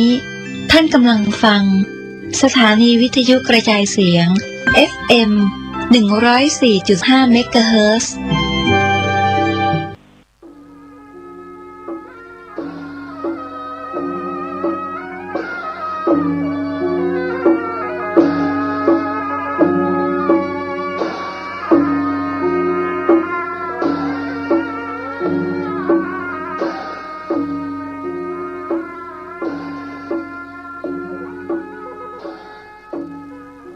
ขอความเจริญในธรรมและความผาสุกทางใจจงได้มาบังเกิดมีแก่ท่านสาธุชนคนดีผู้เจริญในศีลในธรรมทุกท่านพร้อมกันนี้ขอยกมือ10 นิ้วกราบอาราธนาเอาคุณพระพุทธเจ้าคุณพระธรรมพระสงฆ์ กุลพ่อกุลแม่กุลครูบาอาจารย์ผู้ประสิทธิ์ประสาทวิชาความรู้บุญศีลบุญทานสิ่งศักดิ์สิทธิ์ทั้งหลายอันมีพระสยามเทวาธิราชพระบรมธาตุดอยสุเทพและครูบาเจ้าศรีวิจัยเป็นต้นขอได้โปรดมาอภิบาลปกปักรักษาพระสงฆ์พระเจ้าพระเนนเถนน้อยและท่านผู้รับฟังรายการทุกคนทุกท่านเพื่อปากันมีความสุขกายสุขใจเหมือนกันทุกตนทุกองค์ทุกผู้ทุกคนตลอดกาลนานมาแถมแล้วเน้อเสียงก้องเสียงกองเสียงมองต่ำเข้าเสียงตุเจ้าเทศนาธรรมมาเยี่ยมมาใจท่านสาธุชนคนดีตั้งหลายถึงบ้านถึงจองเพื่อเอาธรรมะแบบรากหญ้าแบบธรรมดามาฮือพ่อแม่พี่น้องตั้งหลายฟังก่อนที่จะได้ฟังนี้ขอเชิญชวนมวลพุทธบริษัททั้งหลายไหว้พระเหมือนกับนักมวยไหว้ครูระลึกถึงครูบาอาจารย์ก่อนผู้ที่ไปแสวงหาสัจธรรมสี่อสงไขยปลายแสนมหากัปและ10 ชาติปางสุดท้ายได้เกิดมาเป็นพญาเวสสันตละตาลเข้าของทรัพย์สมบัติสละบัลลังก์ไปบวชเป็นพระฤาษีตาลเมียตาลลูกบำเพ็ญขนาดนักจนได้ตรัสรู้เฮาไหว้ครูบาอาจารย์เนี่ยก่อนเน้ออาลังหังสัมมาสัมพุทโธภควาพุทธังภควันตังอภิวาเทมิกราบสวากขาโตภควตาธัมโมธัมมังนัมมัสสามิกราบสุปฏิปันโนภควโตสาวกสังโฆสังฆังนะมามิกราบหันทัพไมยังพุทธัสสะภควโตบุพาภะคณะมะกะลังกะโลมาเสนะโมตัสสะภะคะวะโตอะระหะโตสัมมาสัมพุทธัสสะนะโมตัสสะภะคะวะโตอะระหะโตสัมมาสัมพุทธัสสะนะโมตัสสะภะคะวะโตอะระหะโตสัมมาสัมพุทธัสสะพุทธังสรณังกัจฉามิธัมมังสรณังกัจฉามิสังฆังสรณังกัจฉามิตุติยัมปิพุทธังสรณังกัจฉามิตุติยัมปิธัมมังสรณังกัจฉามิตุติยัมปิสังฆังสรณังกัจฉามิตติยัมปิพุทธังสรณังกัจฉามิตติยัมปิธัมมังสรณังกัจฉามิตติยัมปิสังฆังสรณังกัจฉามิอิติปิโสภะคะวาอะระหังสัมมาสัมพุทโธวิชชาจรณะสัมปันโนสุขโตโลกาวิทูอนุตตโลปุริสาธัมมสาละถิสัทธาเทวมนุษสานังพุทโธภควาติสวากขาโตภควตาธัมโมสันติติโกอากาลิโกเอหิปัสสิโกโอปนะยิโกปัจจัตตังเวทิตโพวินยูหิติสุปฏิปันโนภควโตสาวกสังโฆอุจุปฏิปันโนภควโตสาวกสังโฆญาญะปฏิปันโนภควโตสาวกสังโฆสามิเจปฏิปันโนภควโตสาวกสังโฆญาติตังจัตตาลิปุริสายุคานิอัฏฐปุริสาปุคลา เอสาภะคะวะโตสาวกสังโฆอาหุไนโยปาหุไนโยทักขิไนโยอัญจลิกาละนิโยอนุตตะลังปุญญเขตังโลกัสสาติกราบหนึ่งกราบสองกราบสามต่อไปนี้จะได้มีโอกาสประพบพี่น้องทั้งหลายโดยคำว่ามาแล้วเนอมาถึงบ้านถึงจองถึงหอถึงเฮือนถึงที่อยู่ที่นอนถึงเฮือนเตาไฟครัวไฟถึงในรถในลาที่กำลังขับอยู่เสียงก้องเสียงก้องเสียงมองต่ำเข้าเสียงตุเจ้าเทศนาธรรมโบราณท่านว่าเป็นเสียงที่เป็นสิริมงคลพอเสียงก้องเสียงกองจะได้ยินแล้วแสดงว่าบ้านหั่นตี้หั่นจะมีการทำบุญทำทานเสียงมองต่ำเข้ายังดังอยู่บ้านหั่นยังบักกันบะยาเตื้อ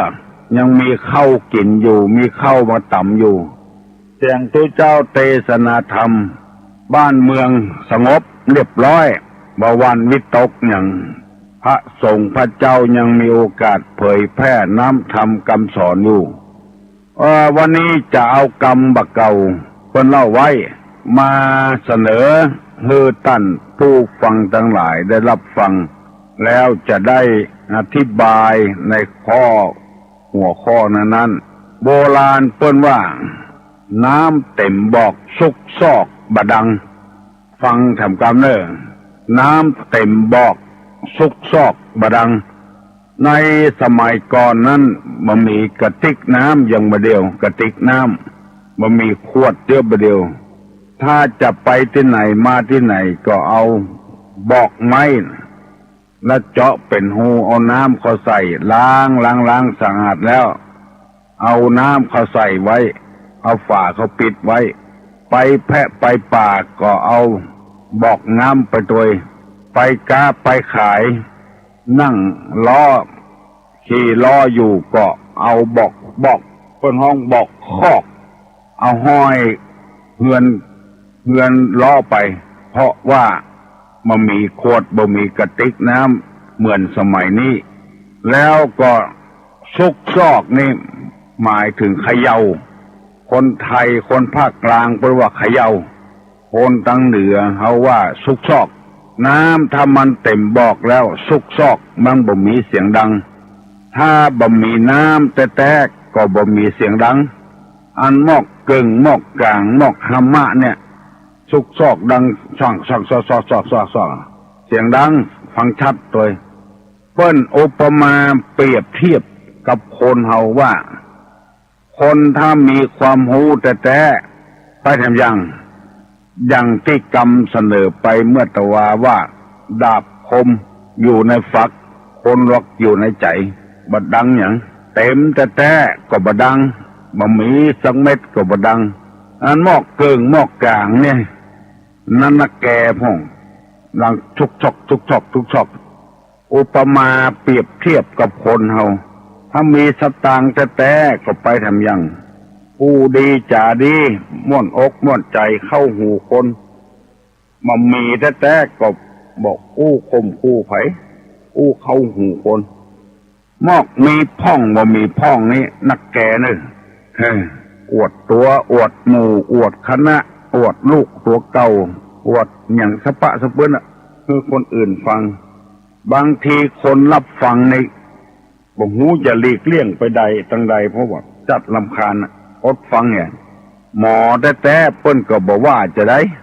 บัดใจหมอก็บอกว่าจะได้หมู่หูพ่องเนี่ยอันเนี้ยที่เขาว่าหัวหมอคนมีกำหูไปทำยังมันมีกำหูไปทำยังหูพ่องเนี่ยปวดตัวละ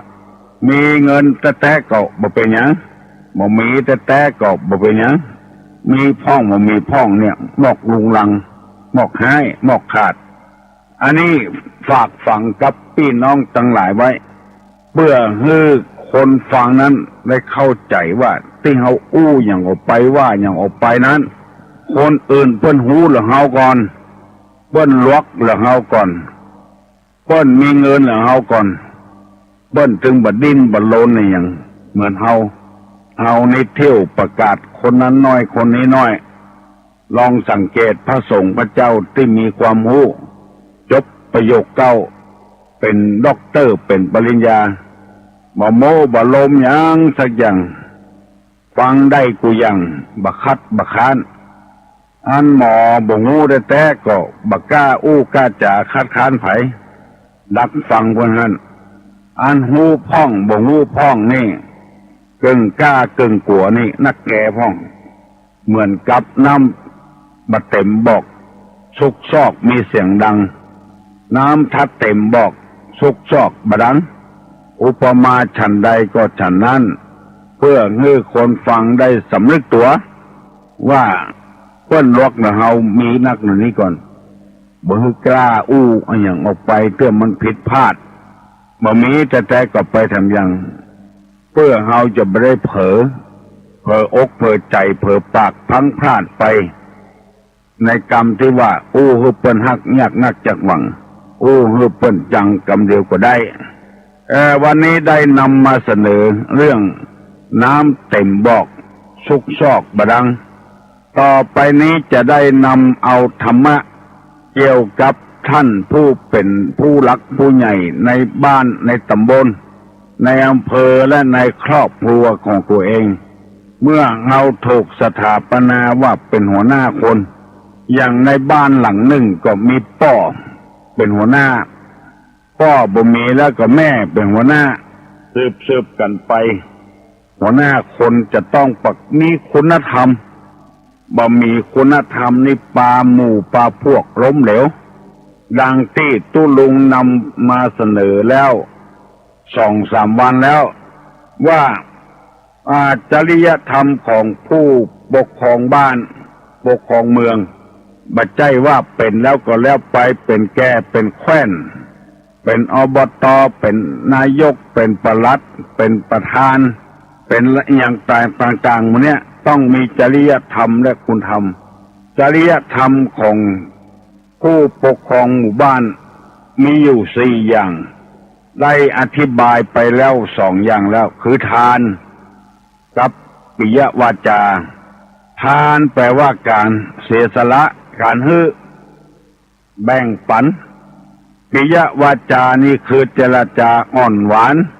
ว่าอย่างไปแล้วฟังแล้วเข้าถึงหูคนบ่ให้ผิดหูคนเข้าถึงใจคนบัวบัดจำน้ำบ่คุณปิยวาจาบ่ใจว่าเจ้าพ่อนายพ่อเจ้าแม่นายแม่อย่างเดียวอันนั้นบางทีก็บ่แน่ปากหวานโกนส้มก็มีอันที่ว่านี้คือว่าออกไปแล้วได้ประโยชน์สำหรับข้อที่3นั้นในสังฆาวัตถุข้อที่3ว่าอัตถจริยาประพฤติตนสม่ำเสมอคำว่าอัตถจริยาเนี่ยไม่ได้หมายความว่าบ่ลอยทำตัวลอยเหมือนเปิ้นบ่ฮู้ทำตัวฮู้เหมือนเปิ้นบ่ลวกทำตัวลวกเหมือนเปิ้นอัตถจริยานี่บำเพ็ญตน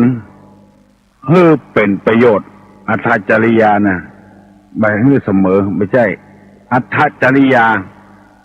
บำเพ็ญตนให้เป็นประโยชน์คือหมายว่าอยู่บ้านใดคือทำตนให้เป็นประโยชน์ในบ้านนั้นอยู่วัดใดต้องบำเพ็ญผลประโยชน์ให้แก่วัดนั้นที่ใดที่หนึ่งมาอยู่บ่ได้อัตถจริยานี้จะต้องอู้กันเมินอยู่คือหมายความว่าเพิ่นมีศีลธรรมอย่างใดเพิ่นเคารพกฎหมายบ้านกฎหมายเมืองเจใดเฮาก็เคารพนับถือเจือเปิ้นเหมือนกับเปิ้นอัตถจริยาทำตนให้เป็นประโยชน์อย่าไปอยู่บ่ได้จะเอาไปทำเวลาให้บ่ได้เสียได้ทรัพยากรนั่นคืออะไรคือคนเนี้ยเสียเวลาบ่ได้อยู่บ่ได้เถอะ บ่ได้ทำตนให้เป็นประโยชน์กับสังคมกวัดกวาสักอย่างกินอยู่สะสมทรัพย์สมบัติโดยแถมหันแก่ตัวโดยแถมเพื่อการพัฒนาบ้านจองของที่ทำข้อนี้มีคนนำมาเสนอหลายคนแล้วเพื่อปลุกระดมทั้งประโยชน์ส่วนตัวและประโยชน์ส่วนรวมเฮายังบ่พอกินพอใจพอจ่ายเตื้อต้องทำประโยชน์ส่วนตัวโดยประโยชน์ส่วนรวมโดยเปิ้นเก็บก้าอย่างในบ้านในจองเปิ้นเนียกกาในอย่างกับบ้านกับจองบ่มีน้ำใจแห้งแล้งอีกแล้วมีน้ำใจยังจุ่มจื่นอยู่เบิกบานอยู่ควรจะประพฤติตนเพื่อมีความเพื่อเหมือนเปิ้นในข้อที่คำว่าอัตถจริยาบำเพ็ญตนให้เป็นประโยชน์แก่ผู้อื่นมาอยู่บ่ได้มันเสียเวลาโดยเสียธรรมชาติโดยทำตนเหมือนกับกันถึงแม้นว่าอายุเฮาบ่เท่ากันจิตใจคนนี้ก็อยู่ต่างระดับก็ตามแต่ว่าฮื้อทำในฐานะที่เฮาทำได้นะเหมือนกับมือ5 นิ้วนะจะฮื้อมันเปียงกันหมดคงเป็นไปบ่ได้มือ5 นิ้วมันก็ทำประโยชน์ของไปของมันอัตถจริยาเนี่ยทำตนให้เป็นประโยชน์เวลาใจมาให้ได้ใจถ้ามันขาดนิ้วใดนิ้วหนึ่งไปแล้วมันก็อยู่ด้วยกันได้อยู่แต่ว่ามันขัดข้องมองใจเป็นคติธรรมเตือนให้หมู่เฮาพี่น้อง10 ชาวบ้านได้ช่วยกันนำธรรมนี้ไปประพฤติปฏิบัติคือหมายความว่าฐานะมันบัดเท่ากันเปิ้นออก100เฮาก็ออกเหียสัก50บ่พอก็40 30อันนี้เป็นฐานะของเฮาแล้วก็ทำตนให้เป็นประโยชน์และอันสุดท้ายเรียกว่าสมานัตตาข้อที่4ในสังคหวัตถุ10สมานัตตาประพฤติตัวให้สม่ำเสมอคำว่าเสมอนี่คือเสมอในสิ่งธรรมในจริยธรรมในกฎหมายบ้านกฎหมายเมืองทำลงไปแล้วทำตัวว่าบ่ฮู้มันเป็นไปบ่ได้ยิ่งสารภาพเท่าใดตามกฎหมายแล้วก็ยิ่งจะมีวันลดหย่อนผ่อนงานสารภาพรับผิดตัวเองในข้อนี้ว่าผู้ปกครองหัวบ้านในบ้านในจองในตำบลในอำเภอเช่นผู้ใหญ่บ้านกากำนันกาหรือว่าในอำเภอก็มีนายอำเภอปลัดอำเภอเป็นต้นสมานัตตาประพฤติตัวสม่ำเสมอหรือว่าขึ้นต้นเชื้อใดตั้งกายตั้งกลางตั้งปลายก็เชื้อนั้นให้มันสม่ำเสมอกันตลอดเวลาอยู่คนเดียวบัดตักบัดตอไผก็บ่เป็นหยังไผก็บ่สร้างปัญหาให้แต่ว่าเป็นการสร้างปัญหาให้ตัวเก่ามาทำตัวให้สม่ำเสมอกับเปิ้นกับต้านอยู่วัดนี้ต้องอาศัยชาวบ้านในปัจจัย4เปิ้นบิณฑบาตกันใส่บาตรกันรุบแต่เฮานี่พอให้บ่ได้ใส่ด้วยเปิ้นอันนี้เรียกว่าประพฤติตัวบ่สม่ำเสมอต้นเสมอปลายกับเปิ้น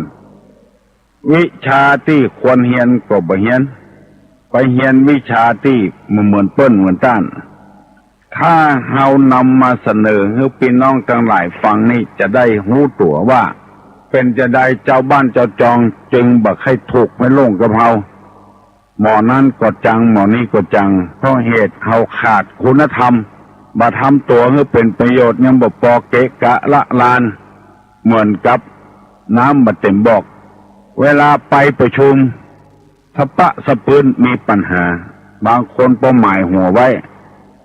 ประชุมหัวนี้คือพอเนอะหมอนั้นหมอนี้มันเอาแต่ปัญหาที่มันว่านั้นว่าเพื่อเป็นการกั้นแกล้งคนอื่นไม่ใช่เพื่อแสวงหาผลประโยชน์ที่เป็นว่ากันว่าการงานบ้านใดที่หาความเจริญบ่ได้นั้นเพราะเหตุว่ามีคนในบ้าน บ่มีสังฆะวัตถุ 4. บ่มีทานบ่มีปิยวาจาบ่มีอัตถจริยาบ่มีสมณัตตาพรที่มันทั้งหมดเวลาไปประชุมก็แกล้งเปิ้นนี่เปิ้นว่าเอาเปิ้นว่าดาราตัวแทนแงนพอหน้าถ้ายกมือถือตัวแน่แย่แล้วบ่แก้ไขเวลาประชุมบ่ออกความคิดความหันหยังที่จะทำให้เจริญมีแก่คิดที่จะให้มันเสื่อม 2. เปิ้นต้องการผู้ปกครองบ้านไปส่งตัวแทนไปตลอดปีตลอดชาติ 3. แงนพอหน้าผู้ดำเนินรายการประชุมแงนเพื่อจะเอาความผิดอันนี้แงนพอหน้าไม่ใช่แงนเพื่อเจตนาดีแงนเจตนาให้ถ้ายกมือมาออกความคิดความหันอย่างสักอย่างมียกมือลูกเดียวคือตัวแน่นี้หัวข้อประชุมทุกข้อถ้าบักคัดบักแย้งนี้แสดงว่านอนบ่หลับกินข้าวบ่ลำน่ะมันดีอยู่หั่นแล้วเปิ้นลงห่อหมกอยู่หั่นแล้วตัวเอาไปคัดไปแย้งเนี่ยแทนที่จะโอเคกันแล้วบ่โอเคสักเตื้อไปแกล้งเปิ้นเหียเพราะว่าหัวข้อประชุมใดถ้ามันแกล้งได้มันแกล้งเหียชาวบ้านชอบถ้าบ่มีหาแกล้งวันนั้นมันก็เอาไปละแถมย่างคิดเอาของที่มันไก่แถม100 ปีเพื่อเอามาอู้ในที่ประชุมโมเนี้ยคนใดมีหมู่บ้านใดมีคนจะอี้นี่รับรองว่าเนี่ยยังบ่สำเร็จสักเตื้อจะต้องมอบมือไผ่เป็นผู้หลักผู้ใหญ่สักคนเชื่อฟังกรรมกันอุปมาง่ายๆอย่างที่ก็ออกไม่ออกฟังตุลุงเวลาเนี้ยคำสอนที่นำมาเล่านี้ไม่ใช่คำสอนของตุลุงเป็นคำสอนในทางพระพุทธศาสนาตุลุงเป็นผู้นำมาเสนอหงายของที่มันคว่ำอยู่บางหูบางหันมาได้เป็นหูกี่ปีละแล้วให้มันหงายขึ้นจะได้หูว่าธรรมะเป็นเจอี้แต่บางคนไปกันไปแกล้งเหี้ยถือตัวแน่ถ้าเอาคิดว่าเป็นคำสอนของหมอนั้นหมอนี้มันจะบ่มีหันชอบด้วยกันจะมีมิจฉาทิฐิหันผิดไปเลยถ้าว่าโอ้อันนี้เป็นคำสอนในทางศาสนาลูกให้นำมาเล่าก็ได้มานำมาเสนอก็ได้คะแนนมาฟังเด้อเขายกย่องไว้อย่าคนจะเอาไปตีทั่วกันประตกประเสียงมาได้อันใดเป็นอันนั้นเข้ากากเข้าเปลือกอยู่ในข้าวสารจะเอามาเป็นข้าวสารมาได้มันก็เป็นข้าวเปลือกของมันเพื่อเข้าใจจะอีแล้วเราจะได้รับฟังธรรมโดยดีเรายกย่องเพียคนเพื่อเป็นที่เคารพนับถือของเราไม่ต้องไปสงสัยนะในบ้านเรากอดปากันเลือกพ่อหลวงก็มอบเพื่อพ่อหลวงเหียเรื่องบางอย่างจะไปคัดไปง้างกันบางบ้านนี้ใครจะมาดำเนินรายการประชุมนี้บักให้มากันเสนออย่างลงไปตัดทั้งหมดเสนอจะเผาขยะจะตั้งเผาขยะตัดไปหมดบุคคลเช่นนี้ชื่อว่าคือตัวแน่เมื่อตัดออกไปแล้วบ่มีอันยังมักเป็นตัวแทนเราต้องมีความรอบคอบเมื่อบ่เอามาไว้บ้านนี้ก็ต้องหาที่ไว้บ้านนั้นบ้านนี้เหมือนกับเจ้าของบ้านไล่คนที่มาเจ้าก็ไล่ออกแล้วมันไม่ใช่เหมือนนกเหมือนหนูหรอกไปอยู่ที่ไหนก็ได้มันมีครอบมีครัวอยู่อย่างน้อยบอกเมื่อล่วงหน้าสัก10 วันก็ยังดีเพื่อคนมาเจ้าบ้านจะได้เสาะหาตี้หาตางก่อนเวลาเปิ้นวันเดียวแต่จะบอกเปิ้นอยู่ก็ไล่ไปละบอกเปิ้นออกละแล้วเปิ้นจะไปอยู่ที่ไหนอันนี้คือคนที่ถือตัวแน่อย่างเดียวตอนปักว่าไปแล้วประกาศสิทธิ์แล้วก็มันเป็นสิทธิของตัวเองมาได้คำนึงถึงความเดือดร้อนของคนอื่นมูนี้เป็นต้น อันนี้ฮ้องกันว่าคือตัวแน่ถ้าบ้านใดมีคนจะอี้อยู่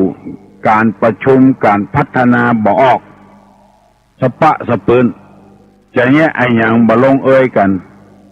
ตัวคัดแย้งได้แล้วก็ต้องหาวิธีที่ดีกว่านี้เอาถึงคัดแย้งได้เพราะความขัดข้องเนี่ยเอาเป็นว่าดาราตัวแทนแง่นพอหน้าถ้ายกมือถือตัวแน่เนี่ยมันเกิดกับคนหมู่นั้นมันมีสังคหวัตถุสี่ที่กล่าวมาเนี่ยบ้านนั้นตึงบัดเจริญสักเตื้อมีกองทุนเงินล้านก็เป็นกองทุนที่หนี้เสียเป็นหนี้เปิ้นแล้วก็บัดเจริญขึ้นไปเสียเหี้ยนี่เสียบ่ทรงหรือเปิ้นทรงกระปิดกระปอยว่านักก็บ่ได้เป็นโคตรเป็นเกียรติด้วยกันบ่ถูกบ่ลงกันเจริญพรเน้อขอเงื่อได้อยู่ดีมีสุขอายุมันขวัญยืนมีโชคมีลาภเน้อปนมมือเน้อจะปั่นปอนละมอกว่าให้พอดีเนี่ยบ่าเอากันนักหนาป้านต่อใดกดนักแกละสัพปิติโยวิวัชชันตุสัพพะโรโควินัสตุมาเตภวะตวนตะลาโยสุขีทีคายุโกภวะอาภิวาธนะสีลิสานิจังวุธาปจายโนจัตตาโลธรรมาวัฏันติอายุวันโนสุขังพลัง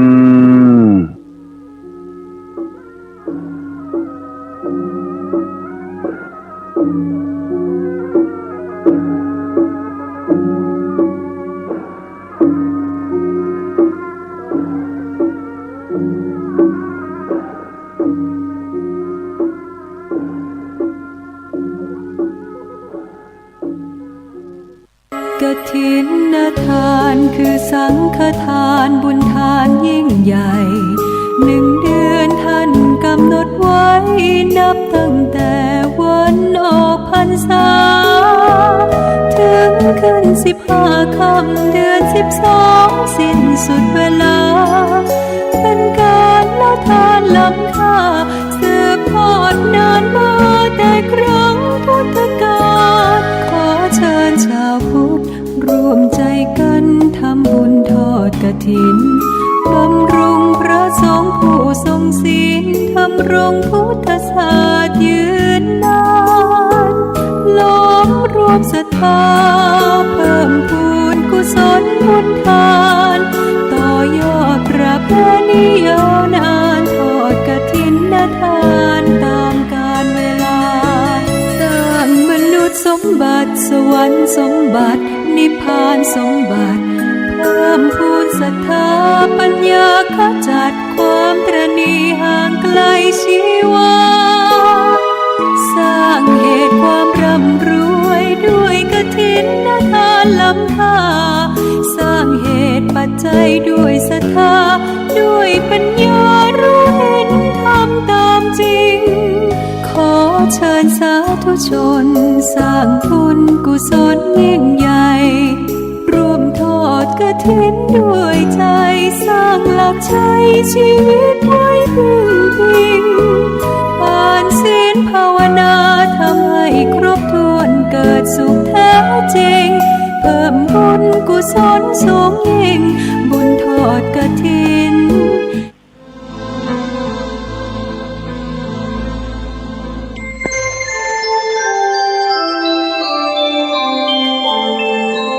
ขณะนี้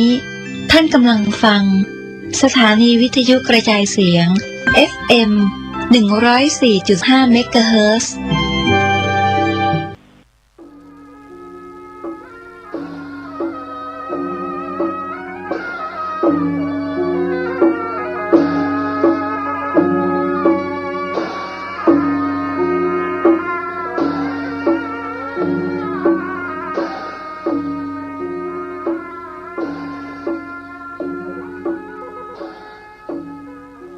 ขอความเจริญในธรรม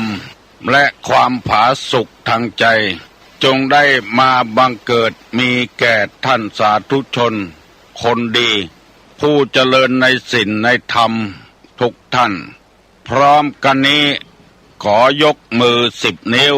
กราบอาราธนาเอาคุณพระพุทธเจ้า คุณพระธรรมพระสงฆ์คุณพ่อคุณแม่คุณครูบาอาจารย์ผู้ประสิทธิ์ประสาทวิชาความรู้บุญศีลบุญทานสิ่งศักดิ์สิทธิ์ทั้งหลายอันมีพระสยามเทวาธิราชพระบรมธาตุดอยสุเทพและครูบาเจ้าศรีวิจัยเป็นต้นขอได้โปรดมาอภิบาลปกปักรักษาพระสงฆ์พระเจ้าพระเนนเถนน้อยและท่านผู้รับฟังรายการทุกคนทุกท่านเพื่อปากันมีความสุขกายสุขใจเหมือนกันทุกตนทุกองค์ทุกผู้ทุกคนตลอดกาลนานมาแถมแล้วเน้อเสียงก้องเสียงกองเสียงมองต่ำเข้าเสียงตุเจ้าเทศนาธรรมมาเยี่ยมมาใจท่านสาธุชนคนดีตั้งหลายถึงบ้านถึงจองเพื่อเอาธรรมะแบบรากหญ้าแบบธรรมดามาฮือพ่อแม่พี่น้องตั้งหลายฟังก่อนที่จะได้ฟังนี้ขอเชิญชวนมวลพุทธบริษัททั้งหลายไหว้พระเหมือนกับนักมวยไหว้ครูระลึกถึงครูบาอาจารย์ก่อนผู้ที่ไปแสวงหาสัจธรรม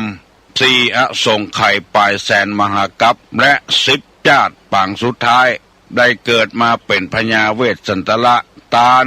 เข้าของทรัพย์สมบัติสละบัลลังก์ไปบวชเป็นพระฤาษีตาลเมียตาลลูกบำเพ็ญขนาดหนักจนได้ตรัสรู้เฮาไหว้ครูบาอาจารย์เนี่ยก่อนเน้ออาลังหังสัมมาสัมพุทโธภควาพุทธังภควันตังอภิวาเทมิกราบสวากขาโตภควตาธัมโมธัมมังนัมสสามิกราบสุปฏิปันโนภควโตสาวกสังโฆสังฆังนะมามิกราบหันทัพไมยังพุทธัสสะภควโตบุพาภะคณะมะกะลังกะโลมาเสนะโมตัสสะภะคะวะโตอะระหะโตสัมมาสัมพุทธัสสะนะโมตัสสะภะคะวะโตอะระหะโตสัมมาสัมพุทธัสสะนะโมตัสสะภะคะวะโตอะระหะโตสัมมาสัมพุทธัสสะพุทธังสรณังกัจฉามิธัมมังสรณังกัจฉามิ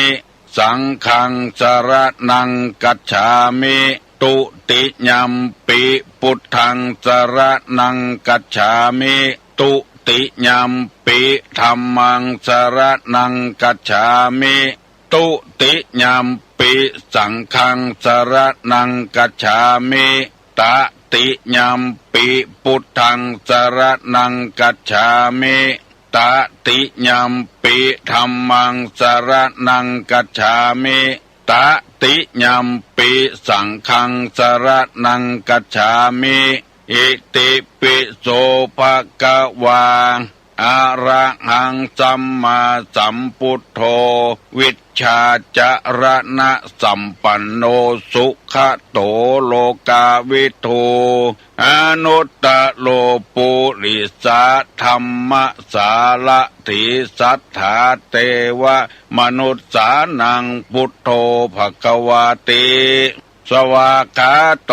ภควตาธัมโมสันติติโกอากาลิโกเอหิปัสสิโกโอปนะยิโกปัจจัตตังเวทิตโพวินยูหิติสุปฏิปันโนภควโตสาวกสังโฆอุจุปฏิปันโนภควโตสาวกสังโฆ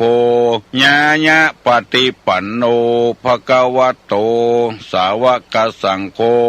สามิเจปฏิปันโนภควโตสาวกสังโฆญาติตังจัตตาลิปุริสายุคานิอัฏฐป ปุริสาปุคลาเอสาภะคะวะโตสาวกสังโฆอาหุไนโยปาหุไนโยทักขิไนโยอัญจลิกาละนิโยอนุตตะลังปุญญเขตังโลกัสสาติกราบหนึ่งกราบสองกราบสามต่อไปนี้จะได้มีโอกาสประพบพี่น้องทั้งหลายโดยคำว่ามาแล้วเนอมาถึงบ้านถึงจองถึงหอถึงเฮือนถึงที่อยู่ที่นอนถึงเฮือนเตาไฟครัวไฟถึงในรถในลาที่กำลังขับอยู่เสียงก้องเสียงก้องเสียงมองต่ำเข้าเสียงตุเจ้าเทศนาธรรมโบราณท่านว่าเป็นเสียงที่เป็นสิริมงคลพอเสียงก้องเสียงกองจะได้ยินแล้วแสดงว่าบ้านหั่นที่หั่นจะมีการทำบุญทำทานเสียงมองต่ำเข้ายังดังอยู่บ้านหั่นยังบักกันบะยาเตื้อยังมีข้าวกินอยู่มีข้าวมาต่ำอยู่เสียงตุเจ้าเทศนาธรรมบ้านเมืองสงบเรียบร้อยบ่วันวิตกอย่างพระสงฆ์พระเจ้ายังมีโอกาสเผยแพร่น้ำธรรมคำสอนอยู่วันนี้จะเอากรรมบักเก่าคนเล่าไว้มาเสนอให้ท่านผู้ฟังทั้งหลายได้รับฟังแล้วจะได้อธิบายในหัวข้อนั้นโบราณเปิ้นว่าน้ำเต็มบอกซุกซอกบะดังฟังทำกรรมเนอน้ำเต็มบอกซุกซอกบะดังในสมัยก่อนนั้นมันมีกระติกน้ำอย่างบะเดียวกระติกน้ำมันมีขวดเดียวบะเดียวถ้าจะไปที่ไหนมาที่ไหนก็เอาบอกไม้แล้วเจาะเป็นหูเอาน้ำเขาใส่ล้างสะอาดแล้วเอาน้ำเขาใส่ไว้เอาฝาเขาปิดไว้ไปแพะไปป่าก็เอา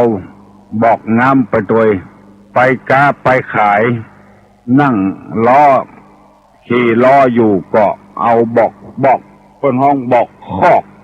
เอาห้อยเฮือนล้อไปเพราะว่ามันมีขวดบ่มีกระติกน้ำเหมือนสมัยนี้แล้วก็ซุกซอกนี่หมายถึงเขย่าคนไทยคนภาคกลางเรียกว่าเขย่าคนทางเหนือเขาว่าซุกซอกน้ำถ้ามันเต็มบอกแล้วซุกซอกมันบ่มีเสียงดังถ้าบ่มีน้ำแต๊กก็บ่มีเสียงดังอันมอกเกิงมอกกลางมอกหามะเนี่ยซุกซอกดังช่องซอกเสียงดังฟังชัดตัวเปิ้นอุปมาเปรียบเทียบกับคนเฮาว่าคนถ้ามีความหูแต่ไปทำอย่างที่กรรมเสนอไปเมื่อตะวาว่าดาบคมอยู่ในฝักคนล็อกอยู่ในใจบดดังอย่างเต็มแต่ก็บดดังบ่มีสักเม็ดก็บดดังอันมอกเกิงมอกกลางเนี่ยนั่นนักแก่พ่องดังทุกชอกอุปมาเปรียบเทียบกับคนเฮาถ้ามีสตางค์แต่ก็ไปทำอย่างผู้ดีจ่าดีม่วนอกม่วนใจเข้าหูคนมันมีแต่ก็บอกอู้คมคู่ไผอู้เข้าหูคนมอกมีพ่องบ่มีพ่องนี่นักแก่นึอวดตัวอวดหมู่อวดคณะอวดลูกตัวเก่าอวดอย่างสะปะสะเปิ้นคือคนอื่นฟังบางทีคนรับฟังในบ่ฮู้จะหลีกเลี่ยงไปใดตั้งใดเพราะว่าจัดรำคาญอดฟังเนี่ยหมอแต่เปิ้นก็บอกว่าจะได้บัดใจหมอก็บอกว่าจะได้หมู่หูพ่องเนี่ยอันเนี้ยที่เขาว่าหัวหมอคนมีกำหูไปทำยังมันมีกำหูไปทำยังหูพ่องเนี่ยปวดตัวละมีเงินแต่ก็บ่เป็นหยังบ่มีแต่ก็บ่เป็นหยังมีพ่องบ่มีพ่องเนี่ยหมอกลุงลังหมอกหายหมอกขาดอันนี้ฝากฝังกับพี่น้องทั้งหลายไว้ เพื่อให้คนฟังนั้นได้เข้าใจว่าที่เฮาอู้อย่างออกไปว่าอย่างออกไปนั้นคนอื่นเพิ่นหูหรือเฮาก่อนเพิ่นลวกหรือเฮาก่อนเพิ่นมีเงินหรือเฮาก่อนเพิ่นถึงบัดดิ้นบัดโลนนี่อย่างเหมือนเฮาในเที่ยวประกาศคนนั้นน้อยคนนี้น้อยลองสังเกตพระสงฆ์พระเจ้าที่มีความรู้จบประโยคเก้าเป็นด็อกเตอร์เป็นปริญญาบ่โม้บ่ลมหยังสักอย่างฟังได้กูยังบักคัดบักค้านอันหมอบ่งูได้แต่ก็บักกล้าอู้กล้าจ่าคัดค้านไผดักฟังคนนั้น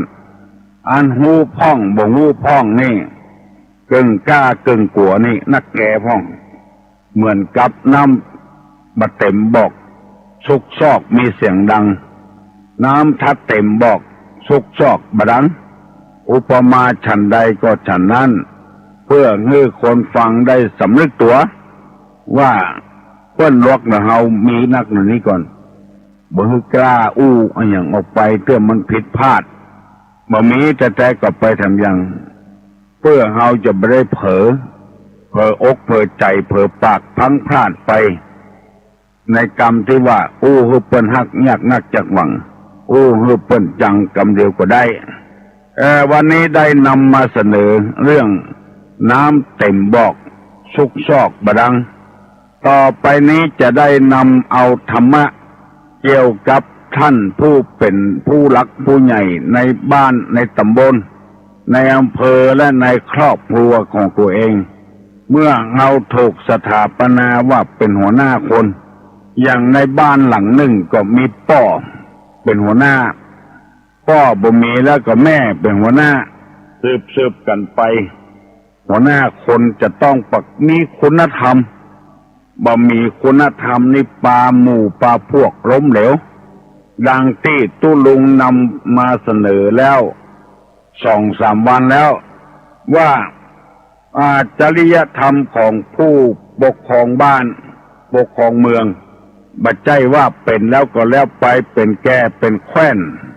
เป็นอบต.เป็นนายกเป็นปลัดเป็นประธานเป็นอย่างต่างๆหมดเนี้ยต้องมีจริยธรรมและคุณธรรมจริยธรรมของผู้ปกครองหมู่บ้านมีอยู่4 อย่างได้อธิบายไปแล้ว2 อย่างแล้วคือทานกับปิยวาจาทานแปลว่าการเสียสละการให้แบ่งปันปิยวาจานี่คือเจรจาอ่อนหวานว่าอย่างไปแล้วฟังแล้วเข้าถึงหูคนบ่ให้ผิดหูคนเข้าถึงใจคนบัวบัดจำน้ำบ่คุณปิยวาจาบ่ใจว่าเจ้าพ่อนายพ่อเจ้าแม่นายแม่อย่างเดียวอันนั้นบางทีก็บ่แน่ปากหวานโกนส้มก็มีอันที่ว่านี้คือว่าออกไปแล้วได้ประโยชน์สำหรับข้อที่ 3นั้นในสังคหวัตถุข้อที่ 3ว่าอัตถจริยาประพฤติตนสม่ำเสมอคำว่าอัตถจริยาเนี่ยไม่ได้หมายความว่าบ่ลอยทำตัวลอยเหมือนเปิ้นบ่ฮู้ทำตัวฮู้เหมือนเปิ้นบ่ลวกทำตัวลวกเหมือนเปิ้นอัตถจริยานี่บำเพ็ญตนให้เป็นประโยชน์อัตถจริยานะไม่ให้เสมอไม่ใช่อัตถจริยาบำเพ็ญตนให้เป็นประโยชน์คือหมายว่าอยู่บ้านใดคือทำตนให้เป็นประโยชน์ในบ้านนั้นอยู่วัดใดต้องบำเพ็ญผลประโยชน์ให้แก่วัดนั้นที่ใดที่หนึ่งมาอยู่บ่ได้อัตถจริยานี้จะต้องอู้กันเมินอยู่คือหมายความว่าเพิ่นมีศีลธรรมอย่างใดเพิ่นเคารพกฎหมายบ้านกฎหมายเมืองเจใดเฮาก็เคารพนับถือเจือเปิ้นเหมือนกับเปิ้นอัตถจริยาทำตนให้เป็นประโยชน์อย่าไปอยู่บ่ได้จะเอาไปทำเวลาให้บ่ได้เสียได้ทรัพยากรนั้นคืออะไรคือคนเนี้ย เสียเวลาบดายอยู่บดายเถอะบ่ได้ทำตนให้เป็นประโยชน์กับสังคมกวัดกวาสักอย่างกินอยู่สะสมทรัพย์สมบัติโดยแถมหันแก่ตัวโดยแถมเพื่อการพัฒนาบ้านจองของที่ทำข้อนี้มีคนนำมาเสนอหลายคนแล้วเพื่อปลุกระดมทั้งประโยชน์ส่วนตัวและประโยชน์ส่วนรวมเฮายังบ่พอกินพอใจพอจ่ายเตื้อต้องทำประโยชน์ส่วนตัวโดยประโยชน์ส่วนรวมโดยเปิ้นเก็บก้าอย่างในบ้านในจองเปิ้นเนียกกาในอย่างกับบ้านกับจองบ่มีน้ำใจแห้งแล้งอีกแล้วมีน้ำใจยังจุ่มจื่นอยู่เบิกบานอยู่ควรจะประพฤติตนให้มีความให้เหมือนเปิ้นในข้อที่คำว่าอัตถจริยาบำเพ็ญตนให้เป็นประโยชน์แก่ผู้อื่นมาอยู่บ่ได้มันเสียเวลาตัวเสียธรรมชาติตัวทำตนเหมือนกับกันถึงแม้นว่าอายุเฮาบ่เท่ากันจิตใจคนนี้ก็อยู่ต่างระดับก็ตามแต่ว่าฮื้อทำในฐานะที่เฮาทำได้นะเหมือนกับมือ5 นิ้วนะจะฮื้อมันเปียงกันหมดคงเป็นไปบ่ได้มือ5 นิ้วมันก็ทำประโยชน์ของไปของมันอัตถจริยาเนี่ยทำตนให้เป็นประโยชน์เวลาใจมาให้ได้ใจถ้ามันขาดนิ้วใดนิ้วหนึ่งไปแล้วมันก็อยู่ด้วยกันได้อยู่แต่ว่ามันขัดข้องมองใจเป็นคติธรรมเตือนให้หมู่เฮาพี่น้อง10 ชาวชาวบ้านได้ช่วยกันนำธรรมนี้ไปประพฤติปฏิบัติคือหมายความว่าฐานะมันบัดเท่ากันเปิ้นออก100เฮาก็ออกเหียสัก50บ่พอก็40 30อันนี้เป็นฐานะของเฮาแล้วก็ทำตนให้เป็นประโยชน์และอันสุดท้ายเรียกว่าสมานัตตาข้อที่4ในสังคหวัตถุ10สมานัตตาประพฤติตัวให้สม่ำเสมอคำว่าเสมอนี่คือเสมอในสิ่งธรรมในจริยธรรมในกฎหมายบ้านกฎหมายเมืองทำลงไปแล้วทำตัวว่าบ่ฮู้มันเป็นไปบ่ได้ยิ่งสารภาพเท่าใดตามกฎหมายแล้วก็ยิ่งจะมีวันลดหย่อนผ่อนงานสารภาพรับผิดตัวเองในข้อนี้ว่าผู้ปกครองหัวบ้านในบ้านในจองในตำบลในอำเภอเช่นผู้ใหญ่บ้านกากำนันกาหรือว่าในอำเภอก็มีในอำเภอปลัดอำเภอเป็นต้นสมานัตตาประพฤติตัวสม่ำเสมอหรือว่าขึ้นต้นเชื้อใดตั้งกายตั้งกลางตั้งปลายก็เชื้อนั้นให้มันสม่ำเสมอกันตลอดเวลาอยู่คนเดียวบัดตักบัดตอไผก็บ่เป็นหยังไผก็บ่สร้างปัญหาให้แต่ว่าเป็นการสร้างปัญหาให้ตัวเก่ามาทำตัวให้สม่ำเสมอกับเปิ้นกับต้านอยู่วัดนี้ต้องอาศัยชาวบ้านในปัจจัย4เปิ้นบิณฑบาตกันใส่บาตรกันรุบแต่เฮานี่พอให้บ่ได้ใส่ด้วยเปิ้นอันนี้เรียกว่าประพฤติตัวบ่สม่ำเสมอต้นเสมอปลายกับเปิ้นวิชาที่ควรเรียนก็บ่เรียนไปเรียนวิชาที่เหมือนเปิ้นเหมือนต้านถ้าเฮานำมาเสนอให้พี่น้องทั้งหลายฟังนี่จะได้รู้ตัวว่าเป็นจะได้เจ้าบ้านเจ้าจองจึงบ่ให้ถูกไม่ลงกับเฮา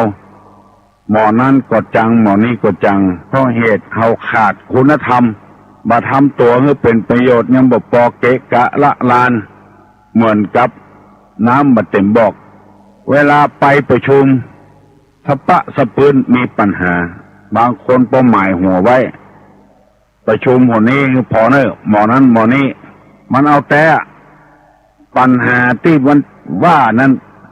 ว่าเพื่อเป็นการกั้นแกล้งคนอื่นไม่ใช่เพื่อแสวงหาผลประโยชน์ที่เป็นว่ากันว่าการงานบ้านใดที่หาความเจริญบ่ได้นั้นเพราะเหตุว่า มีคนในบ้านบ่มีสังฆะวัตถุ 4. บ่มีทานบ่มีปิยวาจาบ่มีอัตถจริยาบ่มีสมณัตตาข้อนที่มันทั้งหมดเวลาไปประชุมก็แกล้งเปิ้นนี่เปิ้นว่าเอาเปิ้นว่าดาราตัวแทนแงนพอหน้าถ้ายกมือถือตัวแน่แย่แล้วบ่แก้ไขเวลาประชุมบ่ออกความคิดความหันหยังที่จะทำให้เจริญมีแก่คิดที่จะให้มันเสื่อม 2. เปิ้นต้องการผู้ปกครองบ้านไปส่งตัวแทนไปตลอดปีตลอดชาติ 3. แงนพอหน้าผู้ดำเนินรายการประชุมแงนเพื่อจะเอาความผิดอันนี้แงนพอหน้าไม่ใช่แงนเพื่อเจตนาดีแงนเจตนาให้ถ้ายกมือมาออกความคิดความหันอย่างสักอย่างมียกมือลูกเดียวคือตัวแน่นี้หัวข้อประชุมทุกข้อถ้าบักคัดบะแย้งนี้แสดงว่านอนบ่หลับกินข้าวบ่ลำมันดีอยู่หั่นแล้วเปิ้นลงห่อหมกอยู่หั่นแล้วตัวเอาไปคัดไปแย้งอย่าแทนที่จะโอเคกันแล้วบ่โอเคสักเตื้อไปแกล้งเปิ้นเหียเพราะว่าหัวข้อประชุมใดถ้ามันแกล้งได้มันแกล้งเหียชาวบ้านชอบถ้าบ่มีหาแกล้งวันนั้นมันก็เอาไปละแถมย่างคิดเอาของที่มันไก่แถม100 ปีเพื่อเอามาอู้ในที่ประชุมโมเนี้ยคนใดมีหมู่บ้านใดมีคนจะอีนี่รับรองว่าเนี่ยยังบ่สำเร็จสักเตื้อจะต้องมอบมือไผ่เป็นผู้หลักผู้ใหญ่สักคนเชื่อฟังกรรมกันอุปมาง่ายๆอย่างที่ก็ออกไม่ออกฟังตุลุงเวลาเนี้ยคำสอนที่นำมาเล่านี้ไม่ใช่คำสอนของตุลุงเป็นคำสอนในทางพระพุทธศาสนาตุลุงเป็นผู้นำมาเสนอหงายของที่มันคว่ำอยู่บาหูบาหานมาได้เป็นกี่ปีละแล้วให้มันหงายขึ้นจะได้รู้ว่าธรรมะเป็นเจอี้แต่บางคนไปกันไปแกล้งเหี้ย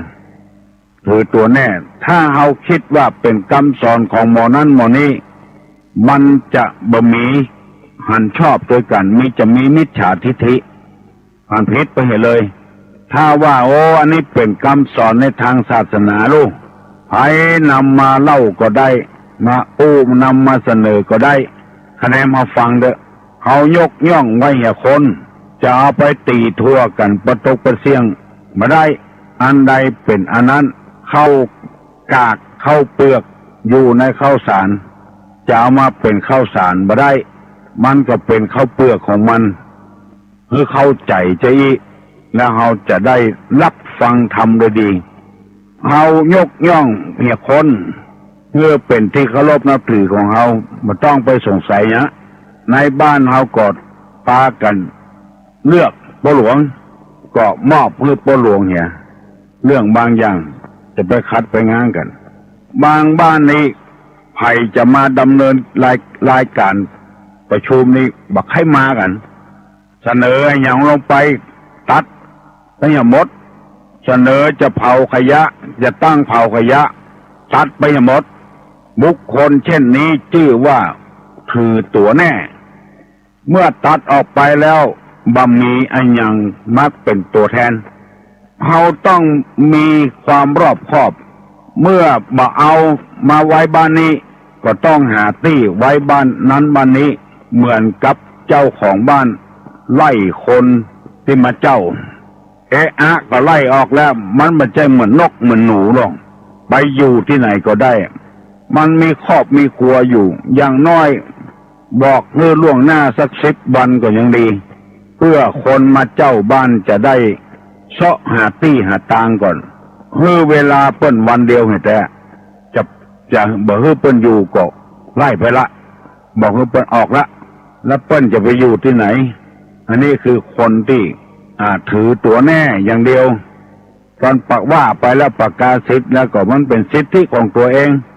มาได้คำนึงถึงความเดือดร้อน ของคนอื่นมูนี้เป็นต้นอันนี้ฮ้องกันว่า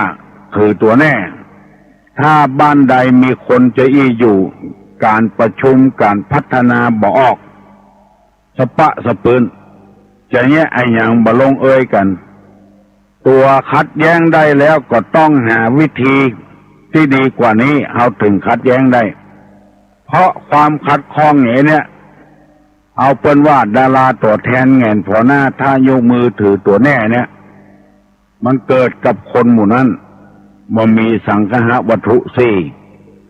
ที่กล่าวมาเนี่ยบ้านนั้นตึงบัดเจริญสักเตื้อมีกองทุนเงินล้านก็เป็นกองทุนที่หนี้เสียเป็นหนี้เปิ้นแล้วก็บัดเจริญขึ้นไปเสียเหียนี่เสียบ่ส่งหรือเปิ้นส่งกระปิดกระปอยว่านักก็บ่ได้เป็นโคตรเป็นเกียรติด้วยกันบ่ถูกบ่ลงกันเจริญพรเน้อขอเงื่อได้อยู่ดีมีสุขอายุมั่นขวัญยืนมีโชคมีลาภเน้อปนมมือเน้อจะปั่นปอนละมอกพอให้พอดีเนี่ยบ่าเอากันนักหนาป้าป้านต่อใดกดนักแกละสัพพิติโยวิวัชชันตุสัพพะโรโควินัสสตุมาเตภวะตวนตะลาโยสุขีทีคายุโกภวะอาภิวาธนะสีลิสานิจังวุธาปจายนิโนจัตตาโลธรรมาวัฏันติอายุวันโนสุขังปลัง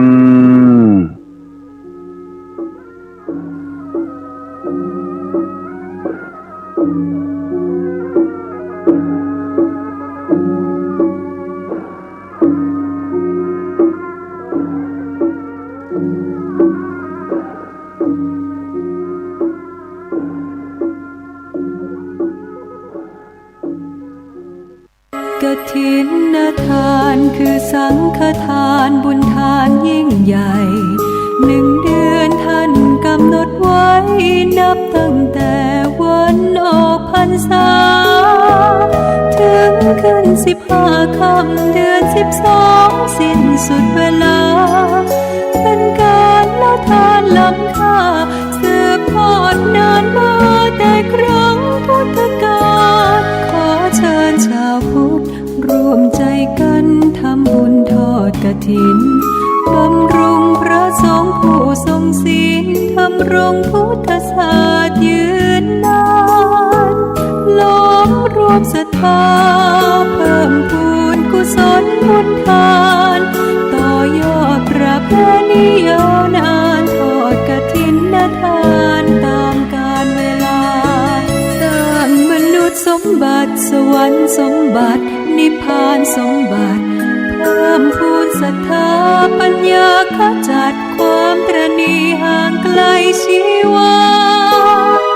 สร้างเหตุความร่ำรวยด้วยกฐินทานล้ำค่าสร้างเหตุปัจจัยด้วยศรัทธาด้วยปัญญารู้เห็นทำตามจริงขอเชิญสาธุชนสร้างบุญกุศลยิ่งใหญ่ร่วมทอดกฐินด้วยใจสร้างหลักชัยชีวิตไว้พึ่งพิงอ่านศีลภาวนาทำให้ครบถ้วนเกิดสุขแท้จริง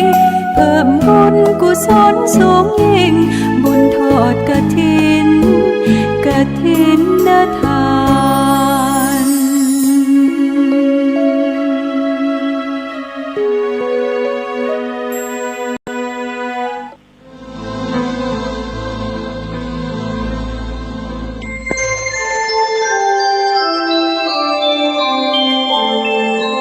ขณะนี้